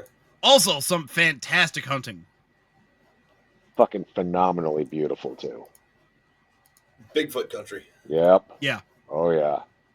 Well, one of the species is Bigfoot. Yeah. Which, like, fucking, my thing on that is, like, I don't know if I believe in Bigfoot, but I don't not believe in Bigfoot, and for two reasons. One, you're Bigfoot agnostic, is what you're saying. Well, I mean, because, like, if you look at, like, fucking, like the Greeks and the Romans, like, individuals that had enough would, like, go be fucking tourists all over the place, and they all have these fucking, like, stories, these, like, weird hairy ape men down fucking, you know, on the other side of fucking Egypt and Carthage, you know, after the fucking Sahara. They'd come back and talk about them, and they'd be like, oh, well, crazy, whatever, fucking big hairy ape man, neat. And then, like, gorillas were, like, officially fucking discovered in, like, 1910 or some fucking shit. And gorillas, like, live in a fucking place that's, like, their range is about the size of fucking Massachusetts. It's not big. Yeah. And the other thing is, like, where Bigfoot's supposed to live up in the Pacific Northwest, the locals say that there's Bigfoot there. The natives say that there's Bigfoot there. And the fucking people that don't say Bigfoot there are, like, the scientists from, like, Los Angeles and New York that go up for, like, 3 or 4 days, walk around the woods. I didn't see one. Not there. So it's like the locals say it's there. But then there was that one guy who, on Animal Planet, that was going around hunting for the different, like, mythical fucking animals and shit across the U.S. actually found and was confirmed, hey, we don't know what made these fucking tracks. It wasn't man-made. Yeah. That like Expedition Northwest, unknown. like, fucking, it's not.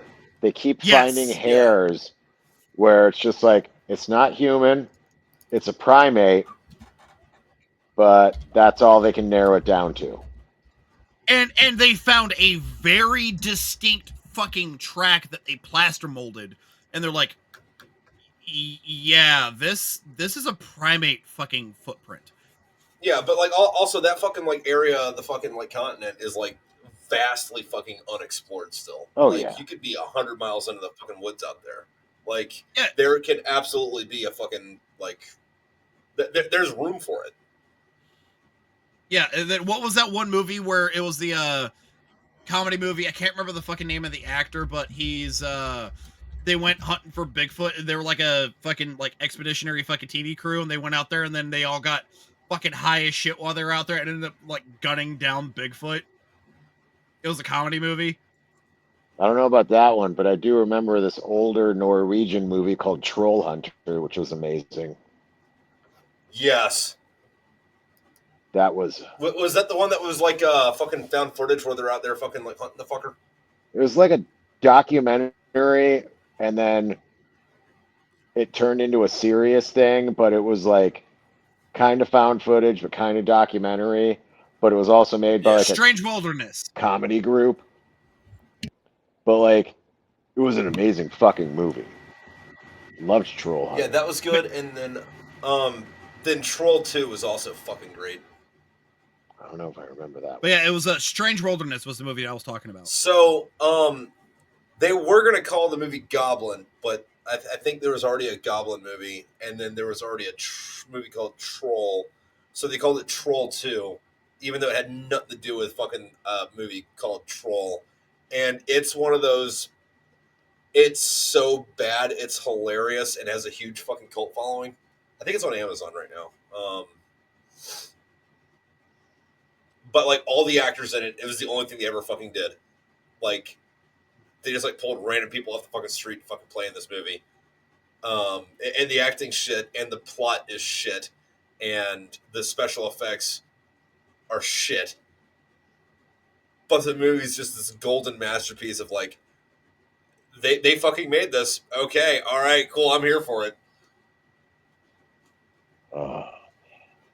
That's a movie. That's my movie recommendation for today.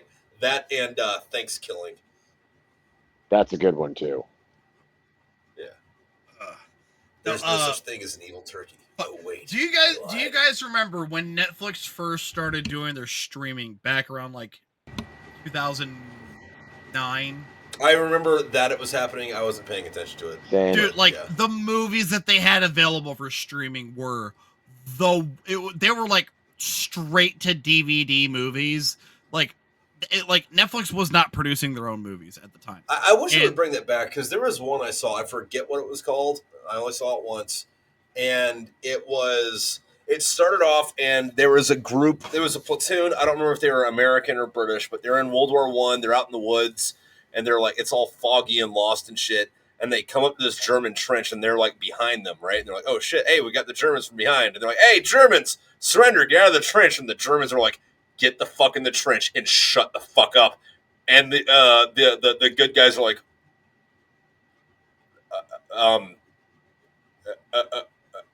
we're gonna kill you. Get out of the trench. And they're like, zombie werewolves.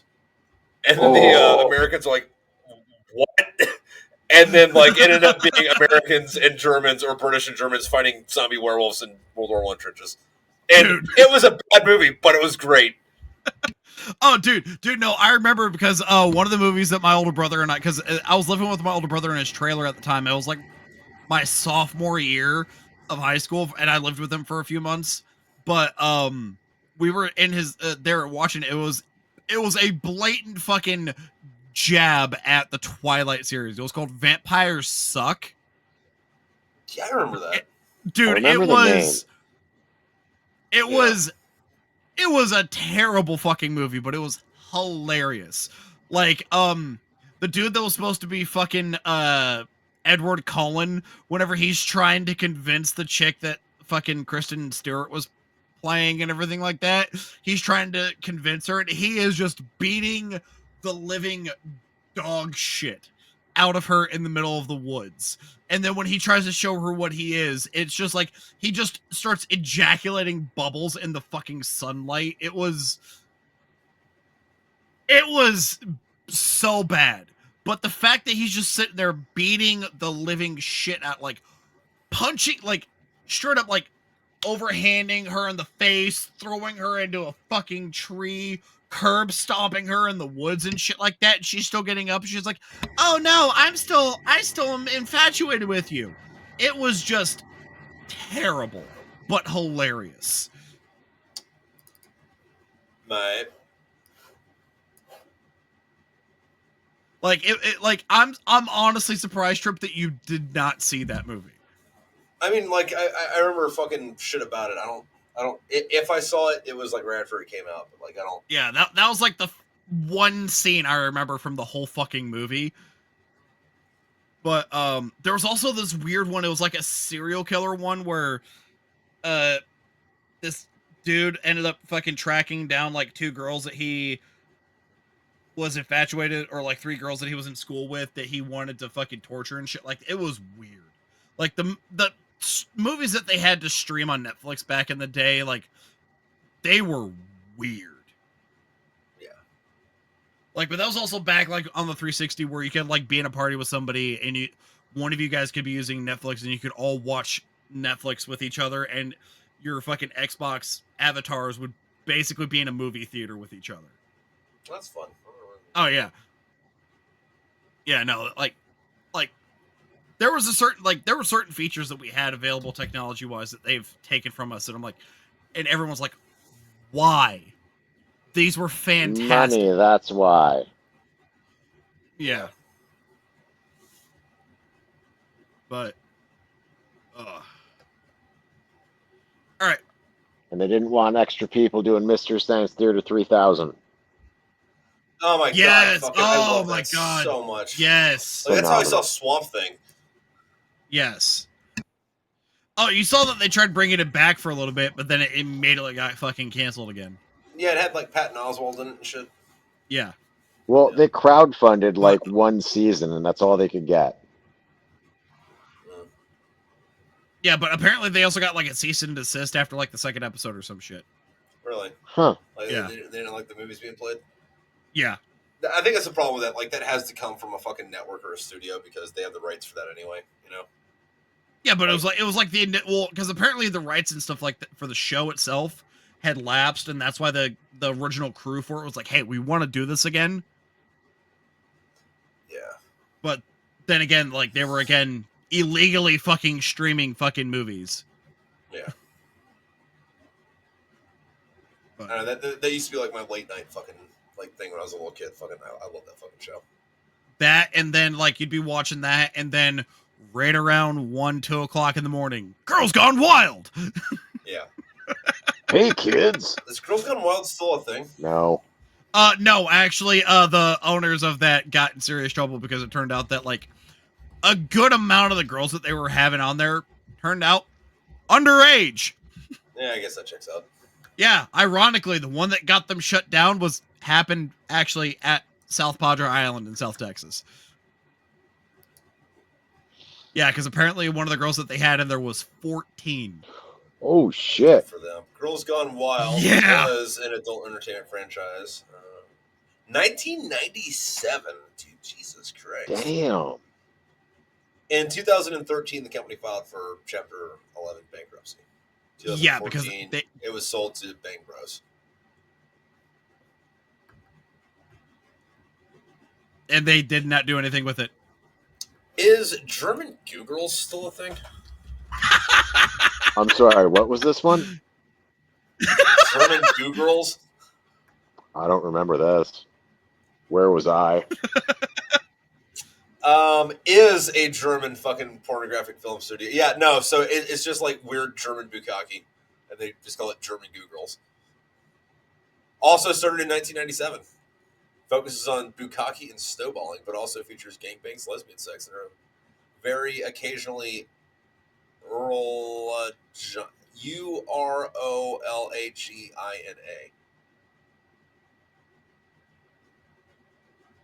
Oh, fucking Waterworks. Got it. Oh. Being the most successful John Thompson production. Oh, neat.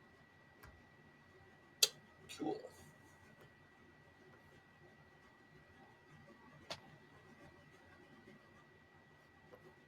Just, I love how we started off conspiracy theories being proven right. Very seriously about JFK for about 5 minutes. And then we just fucking hard left. Enough about that. Let's talk about dicks now. I mean, to be Doing fair, the when you get two Marines and a fucking sailor together, To be fair, we were talking about it's not. dicks before we pressed record. We were instantly into fucking helicopter talk. Which helicopter is this? How do you make a Chinook? My buddy's a Kiowa. Like, Yeah, you get two guys together, hip to hip, side hip, and you both got to do the thing. Which I'm still going to stand by. Like I would be happy if I had two 2-inch long penises just so I could do the Chinook by myself. then if you have two penises on yourself, you're doing that Russian egg beater aircraft one. That just means I got to get really good at moving my hips. Fucking, I'll listen to Shakira all goddamn day practicing. Oh fuck, man! If you could Shakira your hips while you My had hips two shall dicks, not lie either. you would have been in the wrong Yeah. line of fucking work. Yeah. Now, would you want him? Tell you what, Would you want him one on top of the other or side by side if you actually had I'd them? put them side by side. I want them side by side. Okay. Like for Chinook reasons. For real reasons, I don't know. I'd want one on top of the other and like one disproportionately sized. So it's like, all right, hey, chicks don't like it really deep in the butt, so this is gonna be like skinny, and then we'll put all the girth in the top one. So this one's just like a French tickler. Hey, all right. Now we're thinking. These are the real questions that need to be answered in life, I think. Yes. Yeah. All right. I already know what Tripp would want to be if he was given a fucking cabinet position for if one of us became the president. Fucking in charge of the fucking finances and IRS, or the Treasury Department. Steve, what would your position want to be? Oh. Fuck, that was terrible fucking English, I just realized. What position would you want to be in? Well, after Doggy Style, probably Department of Energy. Just start jump-starting fucking nuclear energy? Pretty much. Like, hey, we need to get some more fucking nuke plants up in here. There's a lot of fucking water in the Great Lakes. Like, use it. Just start scrapping all of like the solar, like any solar fucking power plants, just move them to the desert. And then just get rid of the fucking wind farms. Yeah, the wind is the most unreliable. Yeah, pretty much. Like you're never gonna get your fucking like energy back from fucking building it. Oh yeah, no, because it's not gonna generate enough energy that it's not gonna generate the amount of energy in its lifetime that it took to fucking build it in the first place. Yeah. I think the only quote unquote renewable which is worth a fuck is thermal. Oh, there! Oh, damn, that's a chunker of a cat that you got. Yeah, right that's there. Dean. No, thermal as in like geothermal. Like oh, okay. Like what Iceland uses. Like volcanic geothermal using the Earth's heat. Although to be fair, fucking Iceland is like 90% volcano. Yeah, right. But like there's places in America where geothermal can work. A lot of those places are also where solar can work. So it's like near the Yellowstone super caldera is like one of the best spots in America for it. Like the East Coast is fucking dog shit for it. Around Mount St. Helens is a good spot for it too. Like places like that are great spots for it. But yeah. Yeah, I think it would just be full fucking nuclear. Like fucking if you look into it like past like surface level, like every nuclear accident that's ever happened in human fucking history has been user error. Like the Fukushima one's got a fucking like deep dive into like why that's fucked up, but like here's the thing though, is that like agreed on that. And then for other thing which I think's funny is their Chernobyl thing. That was the second or third time that happened in the Soviet Union, but like the first two were like far enough inland that like no one detected it and called them out for it. But still, in every single one of those fucking cases, the culprit is Russians are massive fucking retards. And they ignored every single fucking safety protocol. Yeah, well, they didn't have safety protocols because if they had safety protocols, that would imply that the fucking Soviet government didn't know what it was doing, so they couldn't have those in the first place. The funniest part of it is that Chernobyl wasn't even the worst of the three. Yeah. So yeah, like the worst one out of the three was the one that they were basically just storing all of the waste in barrels, like maybe 100 feet underground, in basically a concrete fucking bunker that decided to go, oh hey, guess what? Boom. Yeah. Because it went from being temperature was fine to immediately superheated. that's how that fucking radioactivity shit works. But the only drawback with nuclear is that in a so like peak demand, and then when peak drops off, nuclear is stable. So you have to have a way to hit peaks and valleys and like do drop offs and stuff like that, which can, because like nuclear just stays at that stable rate, putting out the amount. That's why they've you'd have to have a quick natural gas facility on the same fucking grid to handle your peaks. And that's how they do it. And then the other thing is like they make basically they got a fucking pump where during the nighttime when there's low demand, the nuclear plant is fucking pumping all this water up a fucking hill into a reservoir. Then during peak times, it lets it fucking out, and it's basically like what's that shit called? Hydroelectric during the day for peaks. It's like that's pretty cool, but well, I mean, one of the ways that they could get around that too is also for like during the time whenever it isn't peak, whenever it's in one of the valleys where it's barely generating anything like that, any power generated during that time, they could probably also be putting into a fucking power bank. I didn't think of that. Yeah, banks are an issue or are a available resource to us now. Yeah, that, and also each fucking nuclear power plant would generate tens of thousands of jobs. Yeah. Because they have to be manned 24/7 at full fucking capacity. Then you also, not only do you have the regular fucking guys working in like the control rooms, you have the engineers on site, you have the electricians on site, you have the fucking maintenance crews on site, you have security on site, you have all of these different fucking jobs. And, you know, that would be a huge boom to a local economy for having one of those. It would also heavily increase people to actually pursue, you know, legit fucking education and not, you know, underwater basket weaving.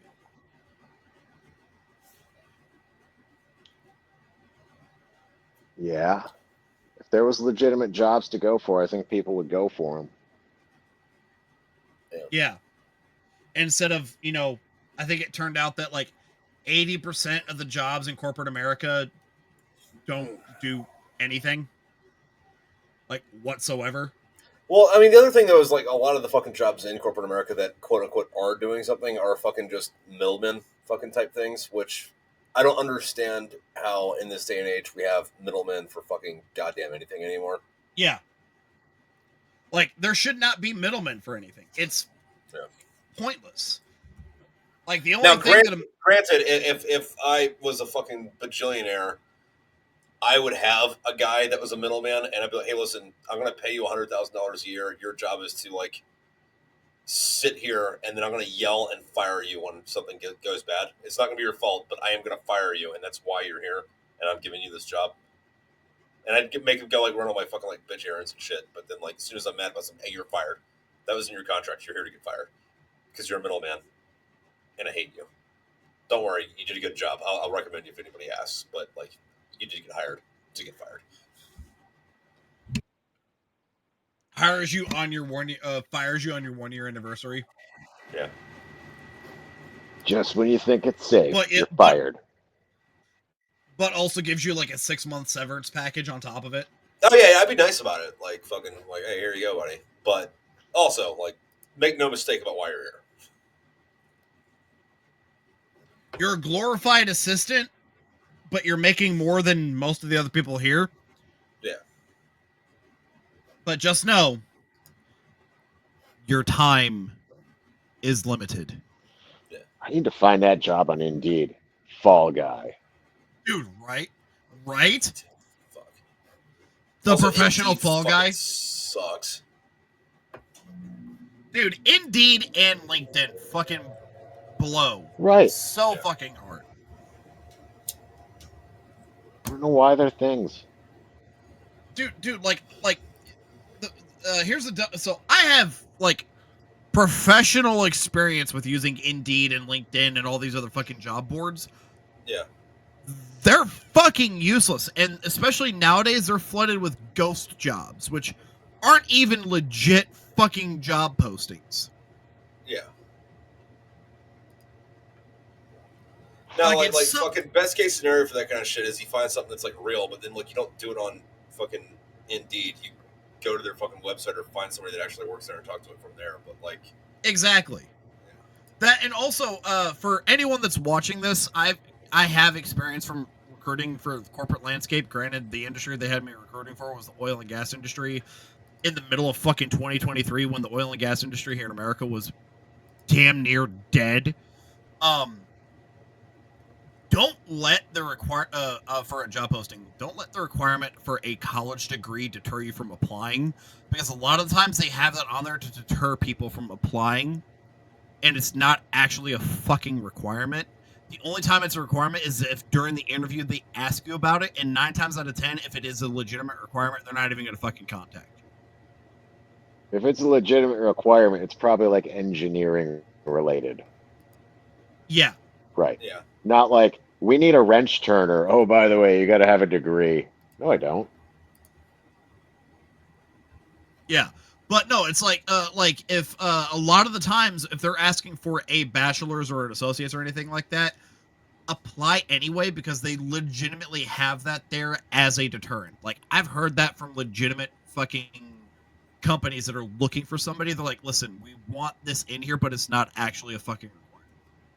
And especially because a lot of the companies that are hiring folks now are starting to realize that just because you have a college degree doesn't mean you know doesn't what the mean fuck you're you're not a doing. fucking idiot. Yeah. Exactly. Like, I am a firm believer, and I talked with the fucking CEO about this whenever I was working as a recruiter. One of the few that actually fucking answered my fucking call. We talked for like a good hour and a half, and one of the things I brought up was like, yeah, one of the things, like, I'm a military vet. One of the things that irritates the fuck out of me is whenever I'm looking for a job and I see that they're asking for a bachelor's degree, no specified field, but having a bachelor's degree is a requirement. And in my mind, you should also accept 4 years of honorable military service, because they're like, oh, well, we want to make sure that you can, stick to a commitment and everything like that. It's harder to stay in the military than it is to stay in fucking college if you're actually trying to fucking stay in. Yeah.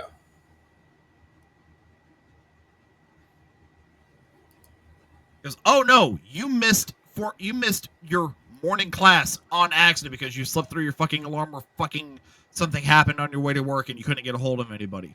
Well, in college, it's like, okay, well, here's your work, everything like that. You're gonna get a little bit of a hit on your fucking, grade for this, but you're still here. The military, congratulations, you're about to get your fucking asshole reamed out. I mean, some people are into that, though. It's called a rim job. That's right. Yeah, well, and you shouldn't be kink shaming this that. one. Yeah. Well, here's the thing. Getting your asshole reamed out in the military is different than going with the kink, because for you guys in the Marines, you had the green weenie. In the Navy, we had the non-skid dildo. And there was never lube. Yeah, we had a sandpaper condom with alcohol lube. Yeah, well, did you know that Chuck Norris uses a live rattlesnake as a condom? I did know that, yes. Yeah, that you know that's also bullshit, because that implies that there's such thing as protection from Chuck Norris. But yeah, so yeah, Steve, have you ever been on a Navy ship? Yes, once for 2 weeks. Okay, so you remember that really, really like rough texture that was on the on the deck of the ship, on the outside of the ship. Yes. That's non-skid. I know what non-skid is. I've been on flight decks many a time. Remember, I was air wing, so I had to go play on that. Yes. Yes. So you're like, oh yeah, the Marine had a sandpaper condom on their fucking on the green weenie. Yeah, the Navy's is made of the non-skid. Fun fact, Matt, there's also non-skid on top of the aircrafts where you walk. Yeah. Your cat looks like she's hunting for something. Fucking another place to sleep, probably. No. Aren't you doing it? Go kill something for daddy. Just meow, bitch. Aw. Go get that squirrel you were after last year. She almost got a squirrel like 5 times. Dude, okay, my mom had this cat that she rescued from the parking lot of the Walmart she used to work at, who was clearly dropped by a hawk or a falcon in the area, who one of his front legs was broken, so it was permanently stuck, clubbed foot. She named him Wally. I called him Nine Iron because, club foot. Yeah. And he would attempt to fucking hunt squirrels. And the squirrel's like, oh yeah, whatever. He would almost fucking catch those fuckers. And it was hilarious. And then my mom doesn't know what happened to him. She thinks he walked up into the woods after she bought her house and just died somewhere. It's possible. Or got ate by a coyote. Yeah. Also a huge possibility. Yep. And then I whenever I was living with my mom after I got out of the Navy, before I moved down to where I'm at now, and then when I went back to visit her in 2019, I always told her, I was like, listen, let me know if you hear coyotes, because I'll fucking go out and start fucking tagging them. And she was like, no. I was like, so here's the weird thing. My mom grew up hunting and fishing and everything like that, whatnot, but she is also like the biggest fucking hippie, but is not against hunting. But she also doesn't want to be around if anyone kills the animal for the most part. Okay. Interesting. It's weird. I mean, I guess then, that. Yeah. But then at the same time, I've been telling my mom, especially because my little brother lives with them and doesn't do shit. And I've been telling her, I was like, Mom, you got to get used to doing this on your own because he's not going to help you. I'm halfway across the fucking country. I keep trying to take care of the groundhog that lives under my mom's garage, and she keeps going, no, it's my friend. I'm like, Mom, it's going to fuck up the fucking foundation. Yeah. Of the base of your garage. She's like, me and that groundhog have been friends since she bought the house in 89. Since 1989. I'm like, it's not the same groundhog, Mom. Like, they don't live that long. She's like, don't break my heart. I'm like, No. pretty sure they don't even live to 10. She's like, no. You know what you should do? Kill the groundhog? Get a brick of... I was going to say, get a brick of rat poison and toss it down his fucking hole. Yeah. Put it in his rat hole. Yeah. Just get a brick of rat poison and just toss it down there. He'll eat it. It's not the worst idea. Watch, your mom is going to see this like a week after you've done it. If she watches this. Oh no! If she does, I don't think she's going to stick around for the 3rd hour. Yeah, that's fair. Although, it is your mom, she might stick around for it. Probably not. She likes me, but she gets bored easily.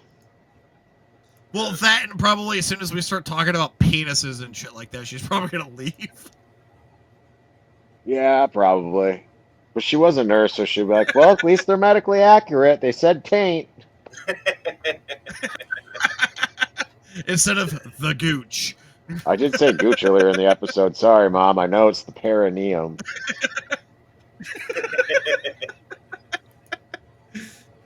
Do you remember? Fuck, this was like back during like early days of Tosh.0 when he did that video of the kid who tried doing the skateboard trick and his board split. He's sitting there hiding behind the concrete. One of the guys is over there. He goes, "Yeah, it tore between his nut sacks and his nut sack and his butthole." Is like, so the gooch. He's like, "Yeah, it was the gooch."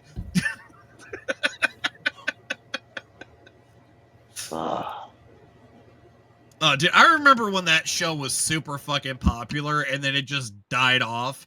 And then Rob Dyrdek is trying to do the same thing with Ridiculous. Well, I mean, I think they just played too much of it, you know? Like, they put it on that constant fucking repeat. Well, and then MTV, it's basically just ridiculousness. Yeah. Yeah. And Catfished. Yeah. I don't think I've seen that. But yeah, like, Rob Dyrdek has basically taken over MTV. I guess good for him. Pretty much. Make the money while you can, man. And yeah.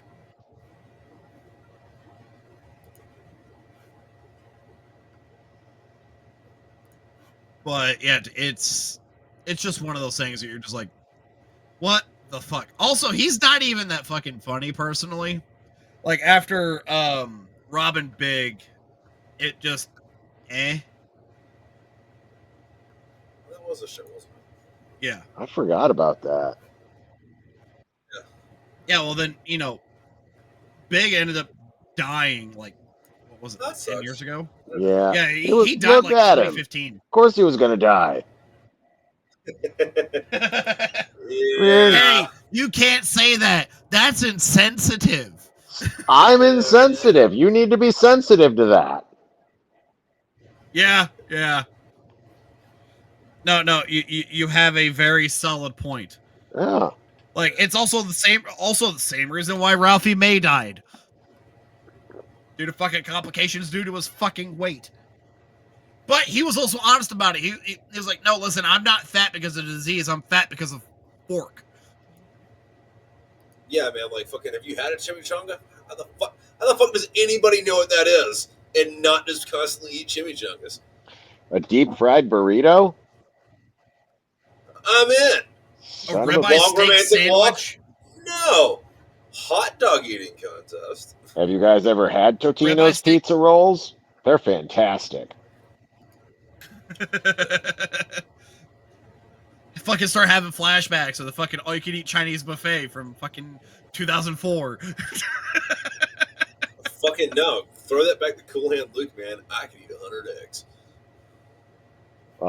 So I was talking with, or I saw something about like the fucking, I might have sent it to you guys earlier, but like some people never fucking like read 100 books and got a free personal pan pizza out of the deal, and it shows. Oh yeah. I sent it to one of my buddies. It was actually one of my roommates in the barracks, and he's just like, "We never had book it at school growing up." I'm like, "What?" He's like, "Yeah, no, like I got a medal at my school for like reading a bunch of books over a summer, but we didn't have book it."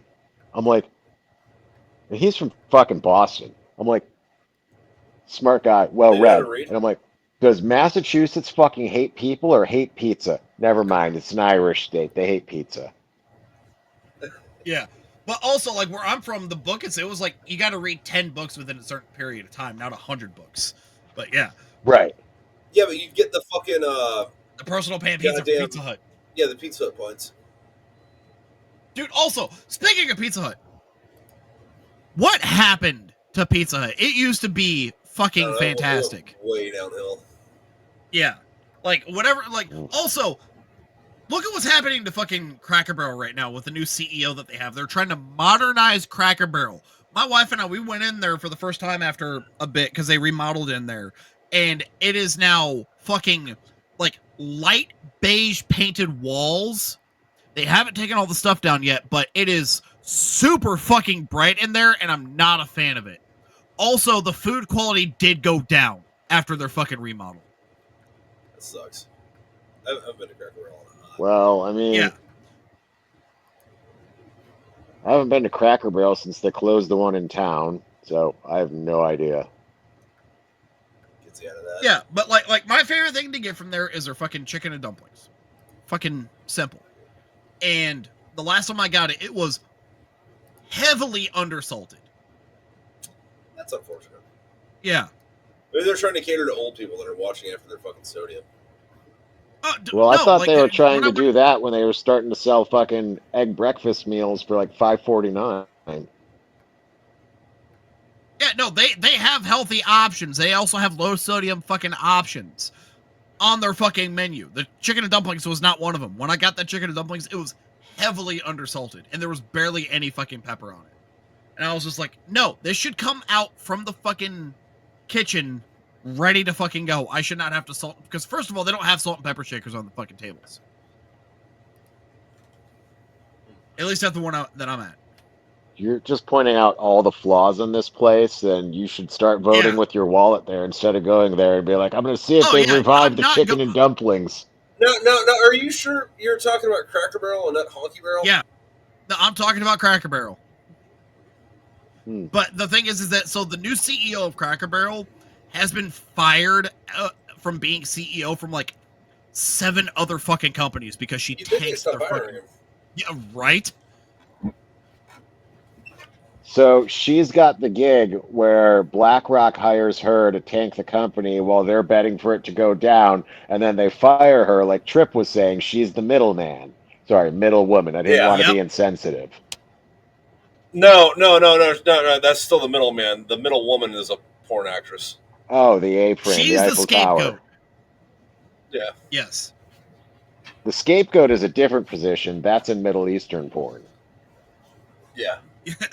Oh, speaking of which, fucking, I learned. Okay, so you guys remember the fucking the game where like you shows your nuts and stuff to somebody and you get to kick them a certain amount of times, right?